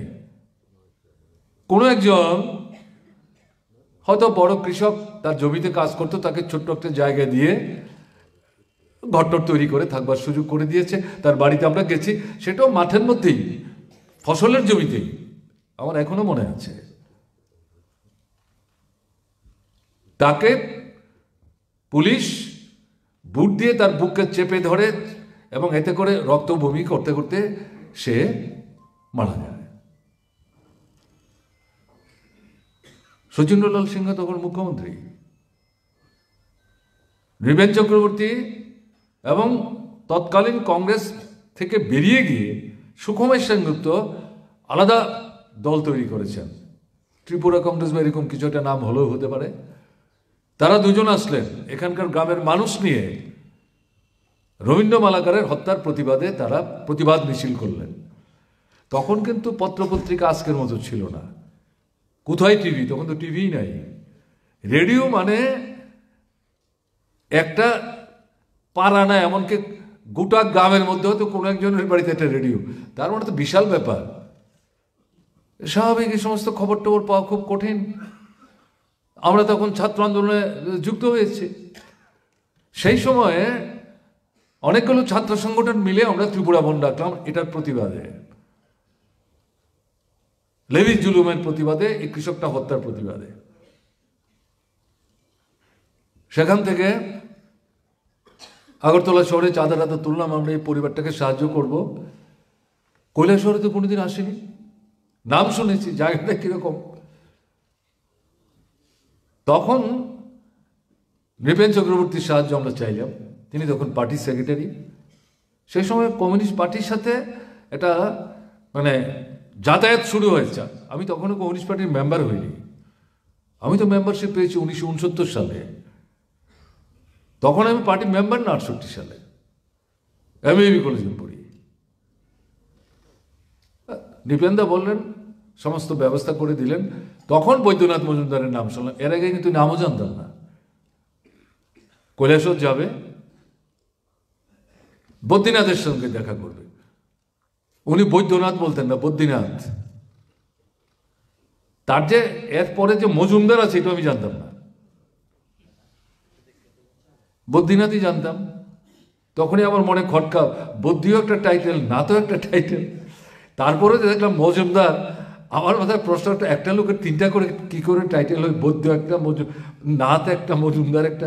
পরে সবটা মানে দূর হলো। যাই হোক, আমি বললাম এটা। আমরা এখানে আসলাম, এই যে মেয়েদের যে স্কুলটা, তার উল্টো দিকে তার বাড়ি। সন্ধ্যার সময় এসে আমরা পৌঁছেছি। উনি অপেক্ষা করছেন আমাদের জন্য। শুনলেন আমাদের কথা, চা বিস্কিট খাওয়ালেন। আমার এখনো মনে আছে, কুকিজ বিস্কিট। তখন কুকিজ, এটাকে আমরা খড়ম বিস্কিট বলতাম। বাস গাড়িকে যেমন আমরা মুড়ির টিন বলতাম, কেন? কারণ এটাতে উঠবার এবং নামার একটাই রাস্তা। মুড়ির টিনেরও তো একটাই মুখ না, এটা তো দুইটা মুখ না। এর থেকে বাসটাকে মুড়ির টিন বলতো। আর এই কুকিজ বিস্কিটটাকে আমরা বলতাম খড়ম বিস্কিট। তা আমরা খাচ্ছি, আবার নিজেরা রিলিজ করছি। বৈদ্যনাথ বসে আছেন। তখন থেকে দেখছিলাম তিনি প্রচন্ড স্মোকিং করেন। বেশি দামের সিগারেট না, 4 মিনার। কথাবার্তা হলো কি করে আমরা সোনাইমুড়িতে যাব। তখন কৈলাসহর কলেজের যে ছাত্র সংসদ, সম্ভবত মনিবেন, তিনি জেনারেল সেক্রেটারি আর ভাইস প্রেসিডেন্ট সিপিআই এর একজন সেক্রেটারি, যিনি তিনি কলেজের হোস্টেলে থাকেন। বলছে তাদের সঙ্গে কথাবার্তা হয়েছে, তোমাদের নিয়ে যাবে, তারা সমস্ত ব্যবস্থা করবে, তোমরা যাবে। ঠিক আছে। সেই সময় কিন্তু কমিউনিস্ট পার্টির অফিসও যায়নি, দেখিনি অফিসটা কিরকম। আমাদের সময় নাই, পরদিন আমাদের নিয়ে গেল ওখানে, সেখানে গিয়ে গ্রামের মানুষের সঙ্গে কথাবার্তা। রবীন্দ্র মালাকারের বাড়িতে আমরা গেলাম, তার স্ত্রীর হাতে আমরা যে টাকা পয়সা সংগ্রহ করে এনেছিলাম আমরা তুলে দিলাম। আমাদের মধ্যে যে দুজন বয়োজ্যেষ্ঠ ছিলেন, মধুসূদন দাস, তিনি পরে কংগ্রেস হয়েছিলেন, এমএলএ হয়েছিলেন, কিন্তু কলেজের ছাত্র সংসদ নির্বাচনে তিনি কোনোদিনই জিততে পারেননি, কিন্তু এমএলএ নির্বাচনে জিতে গেছেন। আর হরিবোধ চক্রবর্তী বলে আমাদের হোমিওপ্যাথিক ডাক্তার ছিলেন, তিনি তখন ছাত্র আন্দোলন করতেন। তারা দুজনে আমাদের মধ্যে একটু বয়োজ্যেষ্ঠ ছিলেন, তাদেরকে দিয়ে বললাম টাকাটা দিন। এখন রবীন্দ্র মালাকারের মা তাকে যখন টাকাটা দেওয়ার চেষ্টা করা হলো, বলো না আমার ছেলের বউর কাছে দাও, তখন জানলাম যে রবীন্দ্র মালাকার বিবাহিত ছিল। বলে সে কোথায়? বলে ওই যে ঘরে। আমি ঘটনাটা বলছি, এটা তাৎপর্যমণ্ডিত ঘটনা। তখন আমরা দেখছি তো ছোট ঘর, তো দুচলা ঘর, বাঁশ দিয়ে তৈরি করা দরজা। ও দেখছে বাড়িতে যে লোকজন এসছে, দেখছে হয়তো আগে অনেক লোকটুক গেছে, ওখানে সে ভেতরে দাঁড়িয়ে আখ চিবাচ্ছে, কুইশার আখ বললে আবার অনেকে বুঝবেন না হয়তো, কুইশার খাচ্ছে। তাকে ডেকে আনছে, নাম ধরেই ডাকছে, তুই করি শাশুড়ি মা ডাকেন মেয়ের মতো। আখটা সে লুকিয়ে রাখছে, তাকে টাকা দেওয়া হচ্ছে, তার মাথার ঘুমটাটাও ঠিকঠাক করে দিচ্ছে। তার যে কি সর্বনাশ হয়েছে সে কিন্তু তখনও যে উপলব্ধি করতে পারছে ঘটনাটা, তাহলে এরকম হয় নাকি? বুঝতে পারছেন তো? একেবারে অবুঝ মেয়ের মতো। আমি এই কথাটা বলছি খুব সচেতনভাবে বলছি। কোথায় গিয়ে আক্রমণ করেছে সেই সময় কংগ্রেস, লেভি ধান আদায় করার নাম করে। যাই হোক, সেই সময় থেকে বৈদ্যনাথের সাথে আমাদের সম্পর্ক। এবং ওই যে দীপেন্দা বলে দিয়েছিলেন তোমাদের কিছু অসুবিধা হবে, সব বদ্রীনাথ ঠিক করে দেবে। এবং তার সঙ্গে কথা বলার পর সন্ধ্যার পর তার বাড়িতে বসে তিনি যা বললেন, এটা সব কথাবার্তা হয়েছে, অসুবিধা তোমাদের হবে না। আমরা ফিরে কৈলাসহর আসতে পারিনি, ওখান থেকে বেরিয়ে আমরা অ্যাম্বাসেডার যেটা আগরতলা থেকে রিজার্ভ করে আমরা এসেছিলাম। গাড়ির মালিক এবং চালক হচ্ছেন ফটিক রায়, তাকে আমরা ফটিকদা বলে ডাকতাম। তিনি আবার সিপিআই করতেন, বাড়ি তার জয়নগর, বীরেন্দার বাড়ির সামনে দিয়ে যেতে হয়। এই অতীত দিনের কথা কিন্তু এগুলো ভুলে যাওয়ার মতো না। তিনি চালিয়ে এসছেন, তিনি আমাদের চালিয়ে নিয়ে গেছেন। যদি তোমরা আসো তাহলে নিশ্চয়ই দেখা হবে, নাহলে পরে দেখা হবে। আমরা অবশ্যই ফিরে আসতে পারিনি, কিন্তু বলছি নিপেন্দার কথা এবং বৈদ্যনাথের কথা ঠিক কোনো অসুবিধা আমাদের হয়নি। ঘুমানো, থাকা, খাওয়া, যাওয়া, কথা বলা এবং সমস্ত মানুষের সঙ্গে মিশে বিষয়টা জানা, সমস্ত জিনিস ঠিকঠাক, একেবারে মানে মানে ম্যাপ আঁকার মতো যেন চার্ট করে দেওয়া। তখনই আমার একটা ধারণা হয়েছে, এ তো সাধারণ লোক না। তো নৃপেন চক্রবর্তী যেমন অসাধারণ প্রথম থেকে বুঝতে পারছিলাম, সেও তো একজন এরকম অসাধারণ লোকেরই সান্নিধ্যে আমাদের প্রথম যোগাযোগ করার জন্য কৈলাসহর পাঠালো। সেদিন থেকে মনে হচ্ছিল আমার, তখন তপনরা আসেনি কৈলাসহরে, বিমলকেও দেখিনি তখন, যদি আমার ভুল না হয়। আমার স্মরণ শক্তি কিন্তু অতটা সংক্ষিপ্ত না, মোটামুটি মনে থাকে। যাই হোক, এই দিয়ে শুরু হলো। উপজাতিদের মধ্যেই তিনি প্রথম পার্টিটাকে সংহত করার জন্য সবচেয়ে বেশি গুরুত্ব দিয়েছিলেন। এবং তার সঙ্গে সঙ্গে শ্রমিকদের মধ্যে হচ্ছে চা বাগান শ্রমিক। এই চা বাগান শ্রমিকদের মজুরি বৃদ্ধির লড়াইয়ের সঙ্গে বৈদ্যনাথ মজুমদার ওতপ্রোতভাবে যুক্ত। পুলিশ তারা করছে মালিকদের পক্ষে। সেই সময় আগরতলা থেকে নৃপেন চক্রবর্তী নিয়ে আসলেন আমাদের, ছাত্ররা তোমাদের সঙ্গে আছে, শ্রমিকরা মনে করো না তোমরা একা। শুধু কৈলাসহরের ছাত্র না, কৈলাসহর কলেজের ছাত্ররা শ্রমিকদের আন্দোলন সমর্থন করছে। বিমলরা তখন চলে এসছেন, সম্ভবত তখন তপনরা আছেন। এখানে নিয়ে এসে বৈদ্যনাথ আন্ডারগ্রাউন্ডে আছেন চা বাগানে, সে বাগানের নাম আমার খেয়াল নেই। পায়ে হেঁটে আমাদের যেতে হলো 2-3 কিলোমিটার, ওখানে গিয়ে বৈদ্যনাথের সঙ্গে দেখা। তাহলে কি দাঁড়াচ্ছে? একদিকে উপজাতি জনগণকে সংগঠিত করার জন্য এটা কৃষক আন্দোলনের অবিচ্ছেদ্য অঙ্গ, কৃষক নেতা। আরেকদিকে শ্রমিকদের লড়াইয়ের ময়দানে, বিশেষ করে চা শ্রমিক, তাদের যে লড়াই, মজুরি বাড়ানো, কত মজুরি বাড়বে? 4 আনা, 8 আনা। আদৌ বেড়েছিল কিনা আমি এখন খেয়াল করতে পারছি না। সেই লড়াইয়ে তাদের পাশে দাঁড়িয়ে তাদের সঙ্গে থেকে পুলিশকে উপেক্ষা করে লড়াই চালাচ্ছেন, নেতৃত্ব করছেন। একাধারে শ্রমিক নেতা, বুঝতে হবে। বলে একজন কৃষক নেতা আবার শ্রমিক নেতা কি করে হয়? এটাই কমিউনিস্ট। তাকে পার্টি যে দায়িত্ব পালন করার জন্য দেবে, যেখানে এই দায়িত্ব পালন করলে মানুষের সুবিধা হবে, সেই দায়িত্ব আমাদের নিতে হবে। ব্যক্তিগতভাবে একজন কমিউনিস্ট পার্টির মেম্বার হিসেবে পার্টির ভেতরে আমি কি কাজ করতে চাই এটা বলার অধিকার আমার আছে। নূতন যারা তাদের জন্য বলছি, পছন্দ করার অধিকার আমার আছে। কিন্তু শেষ বিচারে পার্টি ঠিক করবে আমার কোনটা করা উচিত হবে। আমার ভাবনাটা সঠিক নাও হতে পারে, অথবা পার্টি মনে করবে না তুমি ওখানে কাজ করতে চাইছো, কিন্তু আমাদের মনে হচ্ছে তুমি ওখানে না করে যদি এখানে করো, এটা পার্টির ভালো মানে তো জনগণের ভালো। কোন জনগণ? শোষিত, বঞ্চিত, নির্যাতিত মানুষ, যাদেরকে শোষণ বঞ্চনার হাত থেকে মুক্ত করার জন্য পার্টি লড়াই করছে। এটাই নিয়ম। বৈদ্যনাথ মজুমদারকে যখন যে দায়িত্ব দেওয়া হয়েছে, কোনো কিছুতে তার না ছিল না। এই হচ্ছে বৈদ্যনাথ মজুমদার। আমি কথাগুলি বলছি এই কারণে, কমিউনিস্ট পার্টি করতেন, কিন্তু বিপন্ন মানুষ যখন তার কাছে সাহায্যের জন্য যেতেন, তিনি দল বিচার করতেন না। ধর্ম, বর্ণ, সম্প্রদায়ের তো প্রশ্নই আসে না। কিন্তু কমিউনিস্ট পার্টির অভিধানে এটা নাই। মানুষ তো মানুষ। ধর্ম তো মানুষকে ভাগ করার জন্য এই পৃথিবীতে শোষকদের স্বার্থের প্রতিনিধিরা তৈরি করেছে। ধর্ম নিয়ে তো কেউ আমরা জন্মাই নাই। পৃথিবীতে যখন মানুষের বিচরণ শুরু হয়, তখন কোথায় ছিল ধর্ম? তার নিজেরই খাওয়ার নাই, খাবার তৈরি করতে পারে না, জঙ্গলে গিয়ে খাবার সংগ্রহ করে, পশুপালন, পশু পাখি মারে, এগুলো মারবার অস্ত্র তার কাছে নাই। এই পাথর ছুঁড়ে মারে, গাছের ডাল ভেঙে মারে, এই তো ছিল। কোথায় ধর্ম? তখন একটাই হচ্ছে চিন্তা, কি করে বেঁচে থাকবো। যাই হোক, আমি সেই আলোচনা বিস্তৃত যাচ্ছি না। তাহলে এই জায়গায় দাঁড়িয়ে এই শুধু কৈলাসহর না,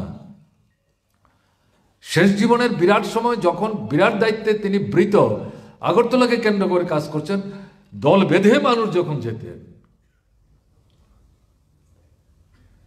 কোনো বাছ বিচার নেই, সবার পাশে দাঁড়াতেন, যেমন এখানে তেমন সেখানে। বিশেষ করে অসুস্থ হয়ে যারা যেতেন, ডাক্তার দেখানো, হাসপাতালে ভর্তি করা, ওষুধের ব্যবস্থা করা, খাবারের ব্যবস্থা করা, চিকিৎসা শেষে বাড়িতে ফিরে আসবে, ভাড়ার টাকা আছে কিনা, অসাধারণ ঘটনা। আমরা করি এখন এটা। আমরা তো বড় বড় নেতা, সময় কোথায়? আরে সময় তো বৈদ্যনাথ মজুমদার আমাদের মতোই সীমাবদ্ধ ছিল, বড় আরো কম ছিল, তার মধ্যে তো এগুলি করতেন। আরে মানুষের জন্যই তো যে তুমি সমাজ পরিবর্তনের লড়াই করো, সেই মানুষদের মধ্যে কেউ কেউ বিপন্ন অবস্থায় তোমার সাহায্য চাইছে, সেই সময় তুমি বলে কমিউনিস্ট পার্টির কাছে আছে, এখন তোমার অসুখের কথা শোনা যাবে না, ডাক্তারের সঙ্গে কথা বলা যাবে না, কিসের কমিউনিস্ট তুমি? বৈদ্যনাথ মজুমদারের কাছ থেকে কি শিখবো আমরা?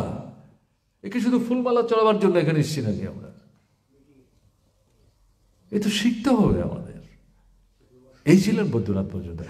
পার্টির তহবিলে তখন টাকা নাই, কারণ সেই সময় যে কমিউনিস্ট পার্টি তৈরি হয়েছে, সেই সময় এখন এটি অভিজ্ঞতা। নগরে, শহরে, মধ্যবিত্ত প্রধান জায়গা, বড় বড় ব্যবসা বাণিজ্যের কেন্দ্র, এখানে কমিউনিস্ট পার্টি তৈরি করা কঠিন। মূলত গ্রামে গঞ্জে, দূরতম অঞ্চল, পেছনে পড়া মানুষ মাথার ঘাম পায়ে ফেলে রক্ত জল করে এক পেটা খায়, এই মানুষদের মধ্যেই কমিউনিস্ট পার্টি তৈরি করা। পয়সা কোত্থেকে আসবে? তারা নিজেরই খাবার পায় না, তারা কোত্থেকে পার্টিকে দেবে? এরপরেও তাদের কাছ থেকে চাঁদা নিয়েই পার্টি হতো।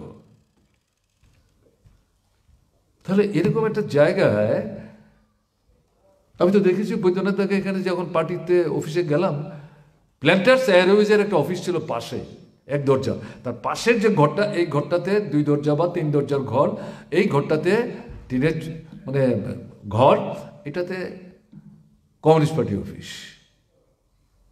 এবং পার্টি অফিসে ঢুকে আমি দেখলাম অনেকগুলি চার্ট দাঁড় করানো, মানে দেয়ালে সাটা আছে, দেয়াল মানে ঝুলিয়ে রেখেছে। এগুলিতে গিয়ে দেখছি নাম, তারিখ। প্রথম বুঝতে পারছি না, জিজ্ঞেস করলাম এগুলো কি? বলে এগুলি মামলার তারিখ, এর নামে মামলা, অত তারিখে তার হাজিরা। বৈদ্যনাথ দা অফিসে গেলে প্রথম পার্টি অফিসে ঢুকে 1 কাপ চা দেওয়ার কথা বলতেন, সিগারেট তো অনবরত তার জ্বলতই। আর প্রথম এই চার্টগুলি নিয়ে বসতেন, আজকে কোনো মামলা আছে কিনা, কার মামলা, উকিলকে এসছে কিনা, উকিলের সঙ্গে কথা আছে কিনা, কাগজপত্র রেডি আছে কিনা। এই হচ্ছে বৈদ্যনাথ মজুমদার।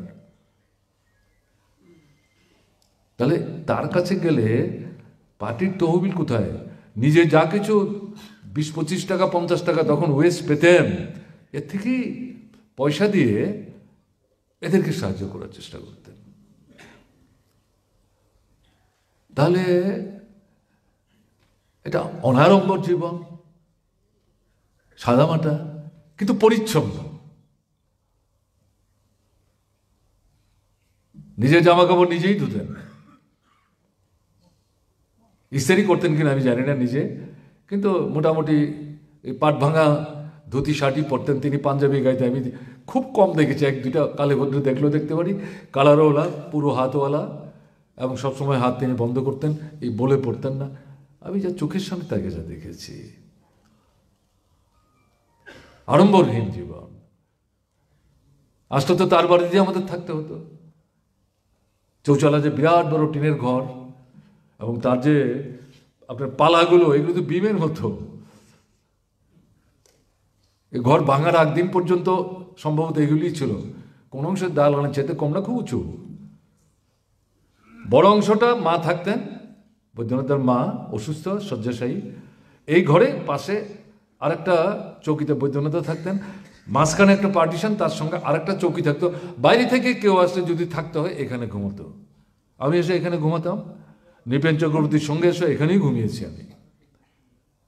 বৈদ্যনাথদার মা বৈদ্যনাথদাকে ডাকতেন নারায়ণ বলে, বৈদ্যনাথ ডাকতেন না, বাড়ির ডাক নাম বৈদ্যনাথদার। মায়ের বিষয়ে বৈদ্যনাথ অত্যন্ত সচেতন ছিলেন, অত্যন্ত সচেতন। নিজের খাওয়া দাওয়া নিয়ে চিন্তা করতেন না, মায়ের সমস্ত ব্যাপারটা লক্ষ্য রাখতেন। আমি কেন কথাগুলি বলছি, অনেকে বলবেন সন্তান তো মায়ের খবর রাখবি। আজকের দিনের সন্তানরা সবাই মায়ের বাবার খবর রাখে। বিয়ে শাদী করার পর সন্তান নিজের হওয়ার আগেই বয়স হয়ে গেছে মা বাবার, তাদেরকে নিয়ে আপনার আশ্রমে রেখে আসে। তাও বছরে একবার দেখা করতে যায় না, ওখান থেকে মাকে ফোন করতে হয়। বাধ্য হচ্ছি কথাগুলো বলতে। এটা কি সভ্যতা, কোথায় আমরা যাচ্ছি?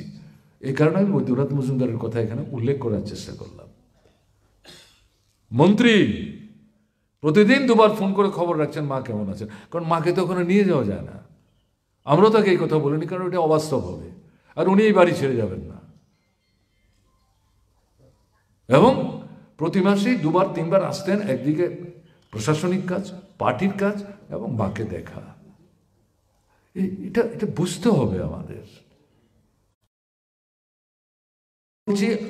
68 সাল থেকে তাকে দেখছি, তার মৃত্যুর দিন পর্যন্ত চোখে দেখা, কারোর কাছ থেকে শোনা কথা না।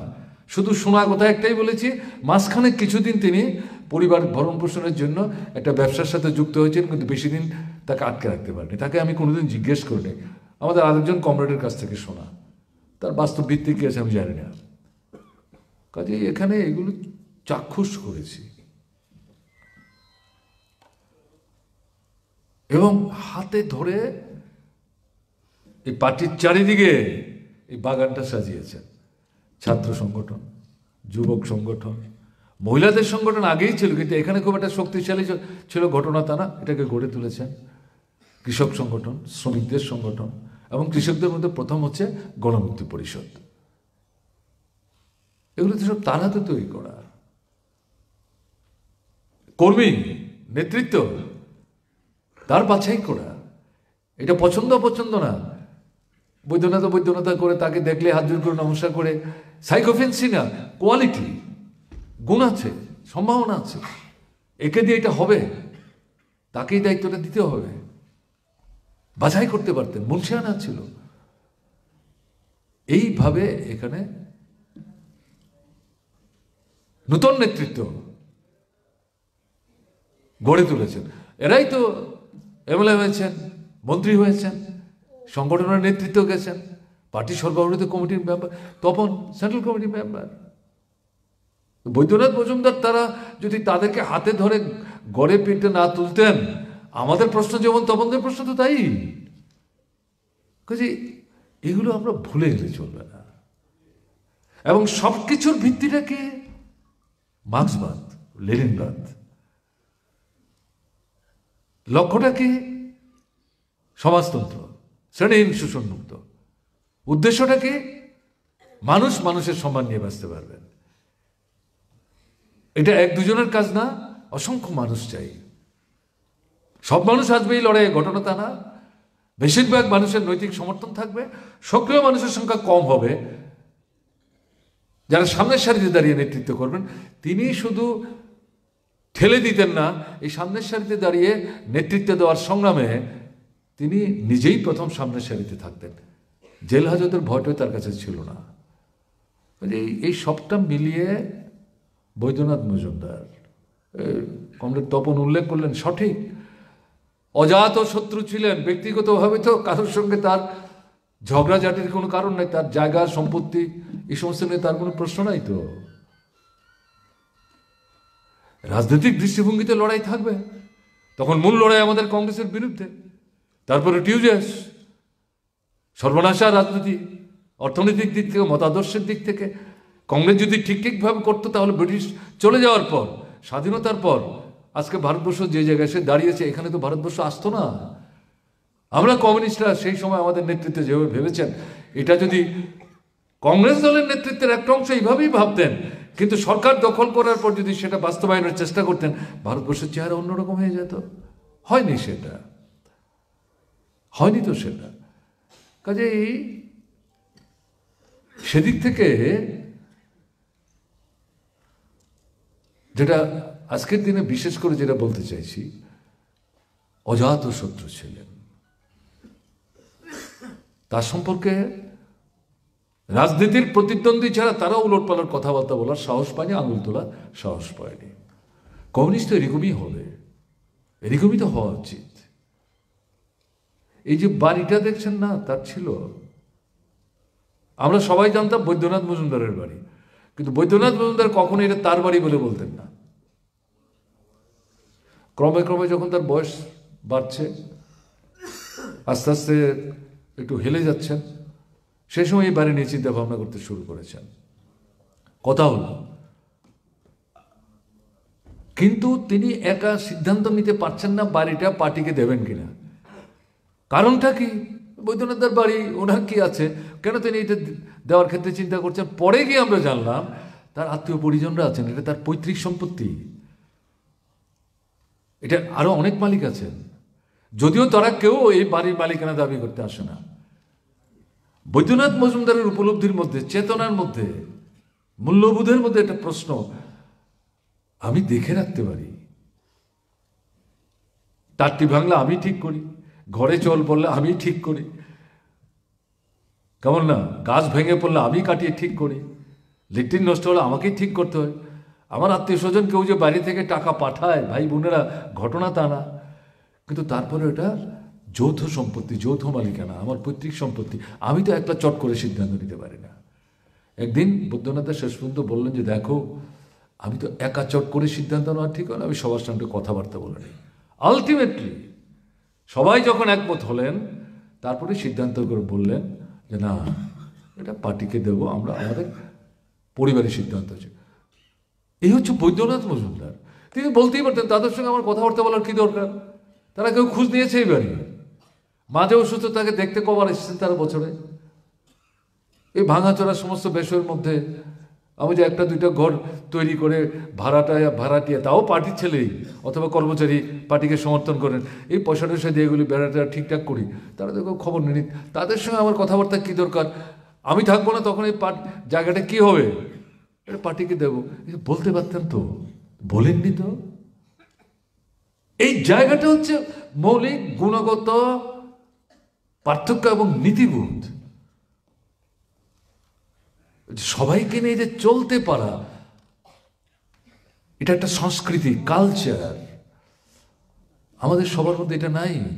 কমিউনিস্ট পার্টি এই সংস্কৃতিটা আমাদের শিখতে সাহায্য করেছে এবং বৈদ্যনাথের মধ্যে তার প্রতিফলন ঘটতে আমরা দেখেছি। আমি সর্বশেষ দৃষ্টান্ত বললাম যে বাড়িটা তিনি পার্টিকে দিয়ে গেলেন। এখন ওখানে একটা তৈরি হচ্ছে, আমাদের জেলা অফিস কেন্দ্র হবে, সেটা পরের প্রশ্ন। আজকের দিনে দেশের যে অবস্থা, রাজ্যের যে অবস্থা, বৈদ্যনাথদার উপস্থিতি প্রয়োজন ছিল। মিছিলে যেতে পারতেন না, হাঁটতে হয়তো পারতেন না, সবাই গিয়ে হয়তো গলা চড়িয়ে 2 গ্লাস 3 গ্লাস জল খেয়েও গলা যখন তার ধরে যেত বক্তৃতা করতেন, এটা হয়তো করতে পারতেন না। কিন্তু তিনি বেঁচে থাকলে আমরা যারা এখন কাজকর্ম করছি তার সঙ্গে গিয়ে কোনো জটিল বিষয়, কোনো সমস্যার বিষয়, কিছু কর্মসূচি নিতে চাই, পরামর্শ চাইলে তার কাছ থেকে সঠিক যথার্থ পরামর্শ তো আমরা পেতাম। এটা তো আমরা মিস করছি, তার অনুপস্থিতি এখন আমরা অনুভব করছি। এটা অস্বীকার করা যাবে না, এটা অস্বীকার করা যাবে না। আজকের দিনে আমাদের রাজ্যের অবস্থা শুনছিলেন আপনারা, রাজন্য বলছিলেন। আমি এর আগে এখানে এসেছিলাম,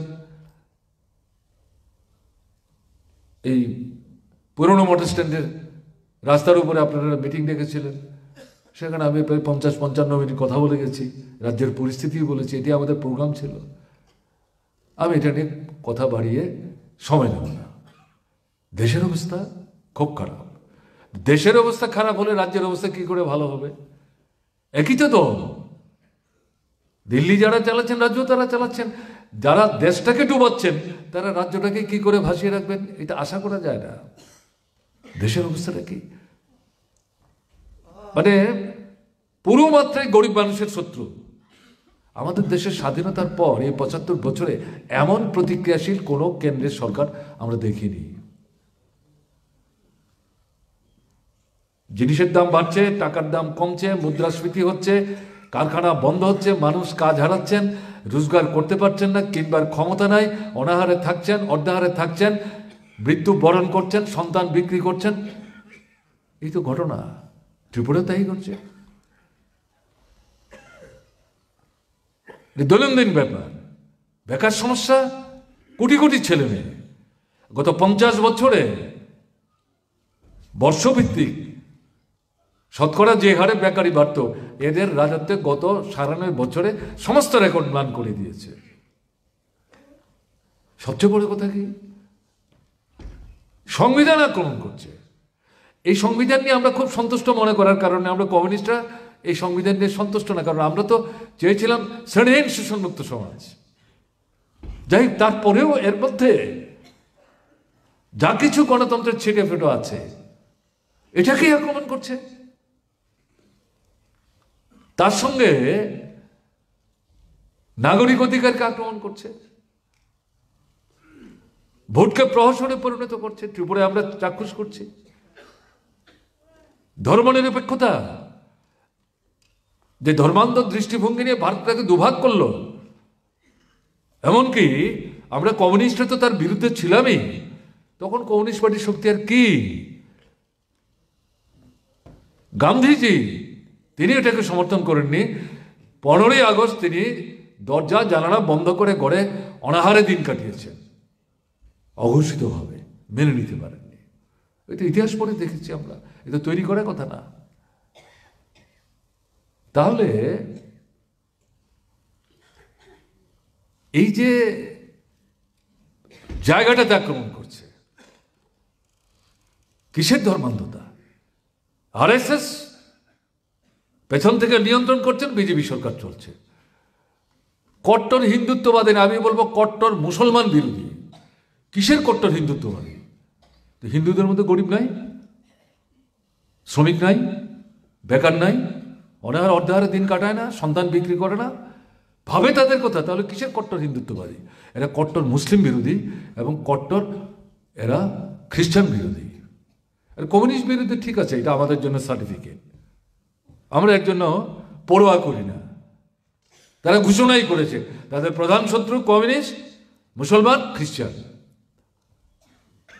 আমাদের সংবিধানের বিরুদ্ধে ধর্মচর্চা, রাষ্ট্রের সঙ্গে ধর্মের কোনো সম্পর্ক নাই। সব ধর্ম রাষ্ট্রের কাছে সমান। কে কোন ধর্ম করবে না করবে তিনি ঠিক করবেন। তিনি যদি মনে করেন তিনি ধর্মান্তরিত হবেন। বাবা সাহেব আম্বেদকর হিন্দু ধর্ম ছেড়ে দিয়ে তিনি বুদ্ধ ধর্ম অবলম্বন করলেন কেন? ক্ষোভে থেকে, বিক্ষোভ থেকে। হিন্দু ধর্মের নামে জনগণের মধ্যে যে বিভাজন এবং তাদের জীবনের যে মৌলিক সমস্যা, এ নিয়ে কোথায় হিন্দু ধর্মের চিন্তা ভাবনা? ওখান থেকেই তিনি বুদ্ধ ধর্ম অবলম্বন করলেন। তার যে জীবনের ইতিহাস, কেন তিনি বুদ্ধিস্ট হলেন, এর পড়তে গেলে আপনারাও পাবেন। আমি তো সেই পড়েই বলছি, এটা তো আমার তৈরি করার কথা না। আমি তো আর বাবা সাহেব আম্বেদকরকে সামনাসামনি দেখিনি। কাজে এই জায়গায় দাঁড়িয়ে এই যে সংবিধান, আমাদের সংবিধানের মুখবন্ধে এটা লেখা, এটার উপর আক্রমণ করছে। এখন তো এরা নতুন করে সংবিধান ছাপাচ্ছে। ওই স্বাধীনতার পরে যে 50 সালে যে সংবিধান তৈরি হয়েছিল, তাতে ধর্মনিরপেক্ষতা এবং সমাজতন্ত্র ছিল না। ইন্দিরা গান্ধী পরে যুক্ত করেছেন। এখন তারা বলছেন ওই দুটো বাদ দিয়ে যখন দিচ্ছে, অনেকে প্রশ্ন তুলছেন এটা কোন সংবিধান দিচ্ছেন? বলে ওই তো প্রথম সংবিধান। বলে এই শব্দ দুটো কোথায়? বলে না, এগুলি তো ছিল না। অনেকেই প্রশ্ন করছেন, আমরাও প্রশ্ন করছি। তাহলে সেই সংবিধান তৈরি হওয়ার পর এখন পর্যন্ত 122 থেকে 150টা যে সংশোধনী যুক্ত হলো, এগুলো তো সংবিধানের মধ্যে আছে। এগুলো তো বাদ দিলেন না। এগুলো নিয়েই তো আপনি সংবিধান দিচ্ছেন। শুধু বাদ দিচ্ছেন সমাজতন্ত্র আর ধর্মনিরপেক্ষতা। উদ্দেশ্যমূলক কি সরকার চলছে দেখছেন আপনারা? যে প্যালেস্টাইন, গাজা আক্রমণটাকে, আক্রমণ তো মুসলিমদের বিরুদ্ধে।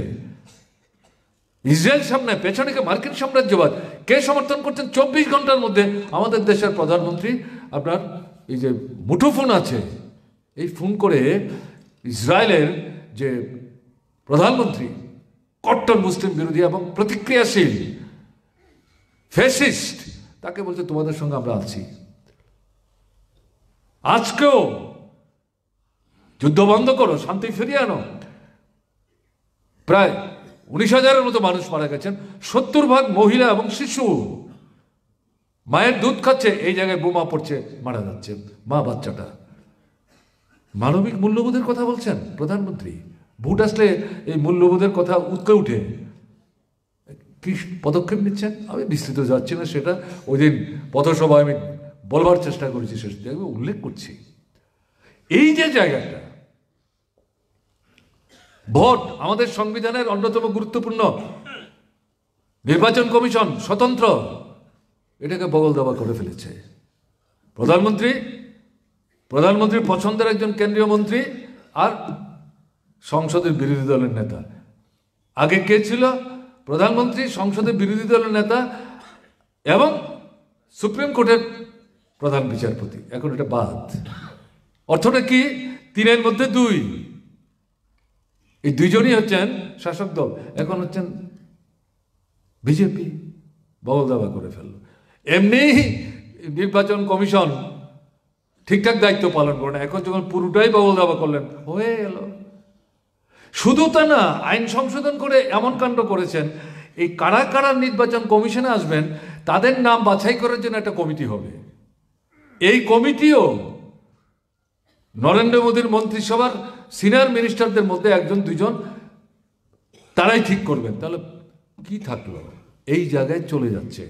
বুঝবার চেষ্টা করতে হবে।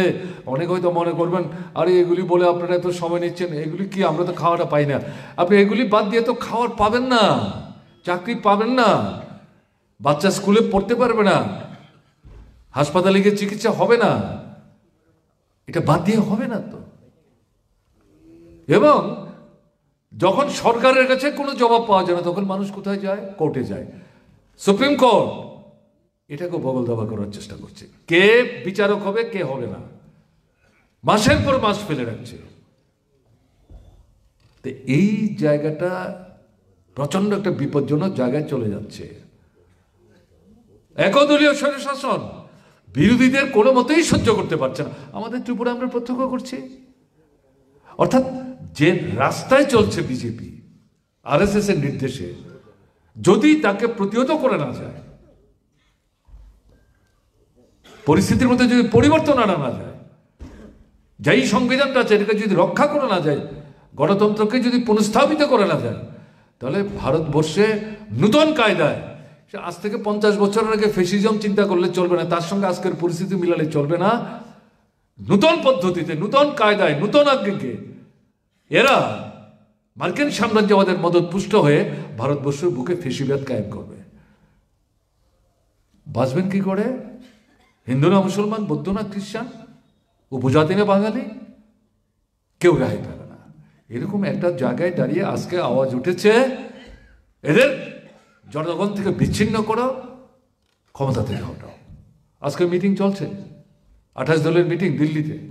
কি বেরোবে জানি না, কি বেরোবে জানি না, কিন্তু যেটা আমরা মনে করি কমিউনিস্ট পার্টির লোকরা, ভারতের কমিউনিস্ট পার্টি, মার্ক্সবাদী, এ শুধু ভোটের সময় গিয়ে আসন রফা না, মানুষের জীবনের এই যে সমস্যাগুলো, জ্বলন্ত সমস্যা, এগুলোর সমাধান, এবং এগুলো সমাধান করতে গেলে পরে সাংবিধানিক যে অধিকারগুলো মানুষের থাকতে হবে, এগুলিকে রক্ষা, এটা করতে না পারলে পরে কিসের সমঝোতা? ভোটের আগে কে কয়টা আসনে দাঁড়াবেন না, এখনই যেতে হবে মানুষের কাছে। একসাথে যান, যারা যাবেন, যদি না যান আমরা যাব। আমরা ছিলাম একা, আমরা এখন চেষ্টা করছি ঐক্যবদ্ধ হয়ে যেতে। যদি কেউ সেভাবে আসতে না চান, আমরাই যাব, লাল ঝান্ডা ফেলে দেব। কিন্তু আমরা চাইব গণতন্ত্রকে শ্রদ্ধা করেন, বিশ্বাস করেন, ধর্মনিরপেক্ষতার যে আদর্শ, ভারতবর্ষকে ঐক্যবদ্ধ রাখতে গেলে পরে, মানুষের সংগতি বজায় রাখতে গেলে পরে, একে যারা শ্রদ্ধা করেন, এরকম যে সমস্ত ব্যক্তি, সংগঠন, শক্তি, দল, সবাই এক জায়গায় আসা দরকার। সবাই মিলে যদি দাঁড়ানো যায়, ইতিহাসের অভিজ্ঞতা সবচেয়ে খারাপ, জনগণের 1 নম্বর দুশ্মন, মহাশক্তিধর বাধ্যত মনে হয়, তাকে পরাস্ত করা যায়, পরিবর্তন আনা যায়। হিটলার, মুসোলিনি, তোজো, এটা তো ইতিহাসের অভিজ্ঞতা, এটা গল্প না, তো গল্প না। ইন্দিরা গান্ধী জরুরি অবস্থা করেছিলেন না, পরাস্ত হতে হয়েছে, জেলে যেতে হয়েছে, অন্য সরকার এসছে। 1967 সাল থেকে ভাঙন শুরু হয়েছে। একচ্ছত্র আধিপত্য আছে নাকি? রাজ্যে রাজ্যে দেখা যাচ্ছে প্রাদেশিক দল তৈরি হচ্ছে, নতুন নতুন কর্মসূচি। এটাই ঘটনা। মানুষ যদি ঐক্যবদ্ধ হয়, তার যদি দৃঢ়তা থাকে, প্রধান প্রতিপক্ষকে যদি চিহ্নিত করতে পারে, সংকীর্ণতার ঊর্ধ্বে উঠে আত্মকেন্দ্রিক মনোভাব মুক্ত হয়ে, যা বৈদ্যনাথ মজুমদারের জীবনভর দেখিয়ে গেছেন, যেটা আমরা শিখতে চাইছি, আমরা যদি ঐক্যবদ্ধ হতে পারি, অসম্ভব বলে কিছু নাই। অসম্ভব শব্দটা সংগ্রামী মানুষের অভিধানে জায়গা পাবে না, স্থান নাই, তার স্থান নাই। কাজে সেদিক থেকে নিজের শক্তির উপর বিশ্বাস রাখতে হবে, জনগণের যে লড়াকু শক্তি, তার যে ঐক্য, তার উপর বিশ্বাস রাখতে হবে। ফলে আজকের দিনে বৈদ্যনাথ নাই, জীবিত থাকলে এই পরিস্থিতিতে তিনি এই কথাগুলি বলতেন, বিকল্প ভিন্ন কোনো কথা বলতেন আমি অন্তত মনে করি না, যেমনটা 68 সাল থেকে 2011 পর্যন্ত বৈদ্যনাথ মজুমদারকে দেখেছি। কাজে এই জায়গায় দাঁড়িয়ে তার প্রতি শ্রদ্ধার নিদর্শন মানেটা কি? তার চরিত্রের এই যে গুণাবলীগুলো, এগুলি আমাদের আহরণ করতে হবে, অনুসরণ করতে হবে, নিজেকে সেভাবে তৈরি হতে চেষ্টা চালাতে হবে। বিশেষ করে আমাদের যুবশক্তি, আমার বয়সী যারা আছেন তাদের ক্ষেত্রেও আমরা সবাই যেগুলি করতে পারছি ঘটনা তা না, তাদের কাছে আমি করজোড়ে বলবো, সময় চলে যায়নি, আরো যে কয়েক বছর আপনি আমি বেঁচে থাকবো, অসম্পূর্ণতা যেখানে আছে, আসুন না আমরা বৈদ্যনাথের জীবন থেকে শিখে নিয়ে এই অসম্পূর্ণতাগুলি দূর করার চেষ্টা করি। তাতে বৈদ্যনাথের প্রতি যথার্থ শ্রদ্ধা দেখানো হবে এবং তাকে অনুসরণ করে নিজেকে সেইভাবে সঠাম একজন যথার্থ কমিউনিস্ট হিসাবে দায়িত্ব পালনের জন্য নিজেকে তৈরি করা যাবে। এটা হচ্ছে প্রথম। দ্বিতীয় হচ্ছে, এই পরিস্থিতি থেকে বেরোবার জন্য লড়াই ছাড়া কোনো বিকল্প নেই। ত্রিপুরায় এই যে অনাসৃষ্টি, অরাজকতা, ফ্যাসিস্টসুলভ রাজত্বটা চলছে। কোথায় সরকার? কিসের সরকার এটা?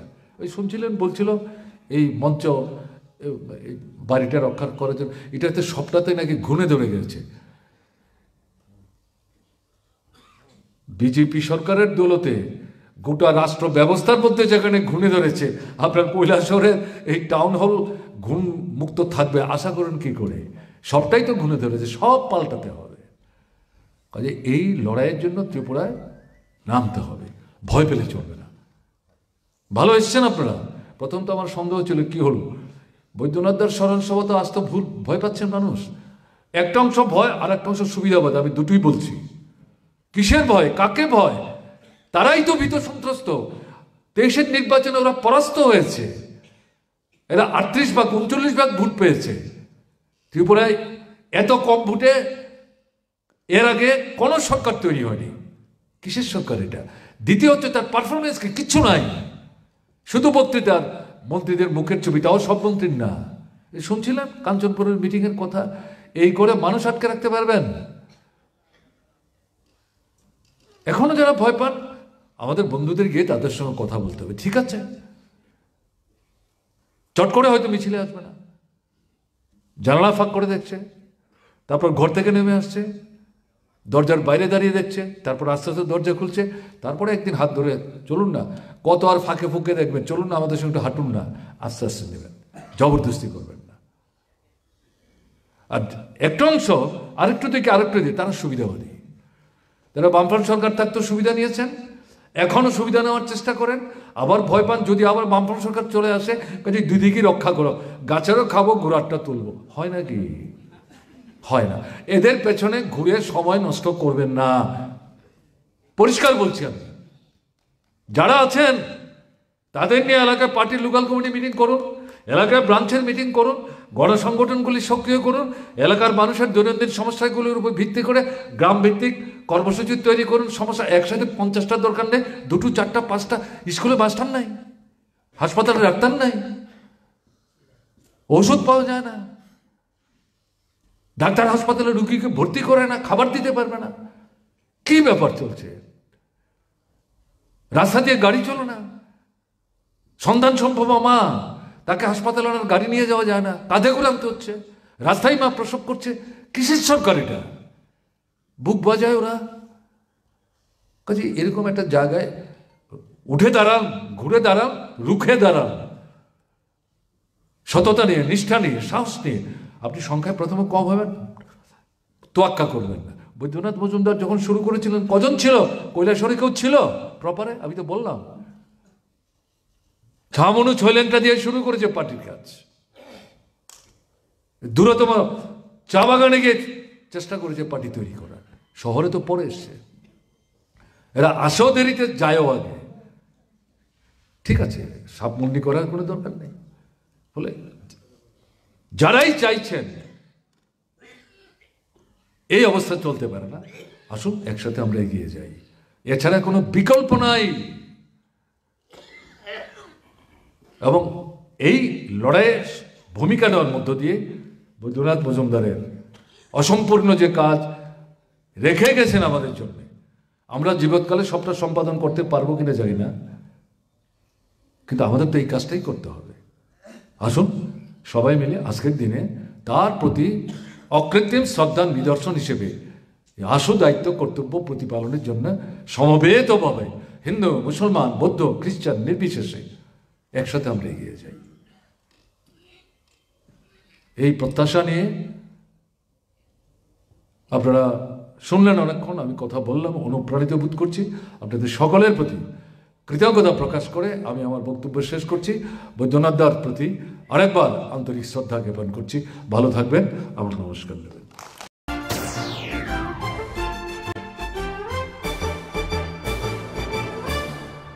রান্নার স্বাদ এবং গুণমান বৃদ্ধি পানি সিস্টার গুঁড়া মশলা। সয়াবিন আটা সুচির পর প্রত্যেকের সুস্বাস্থ্যের জন্য এবার রান্নার তেলের দায়িত্বেও সিস্টার কাচ্চিখানি মাস্টার্ড অয়েল। সিস্টার, আপনাদের বিশ্বাস আমাদের দায়িত্ব।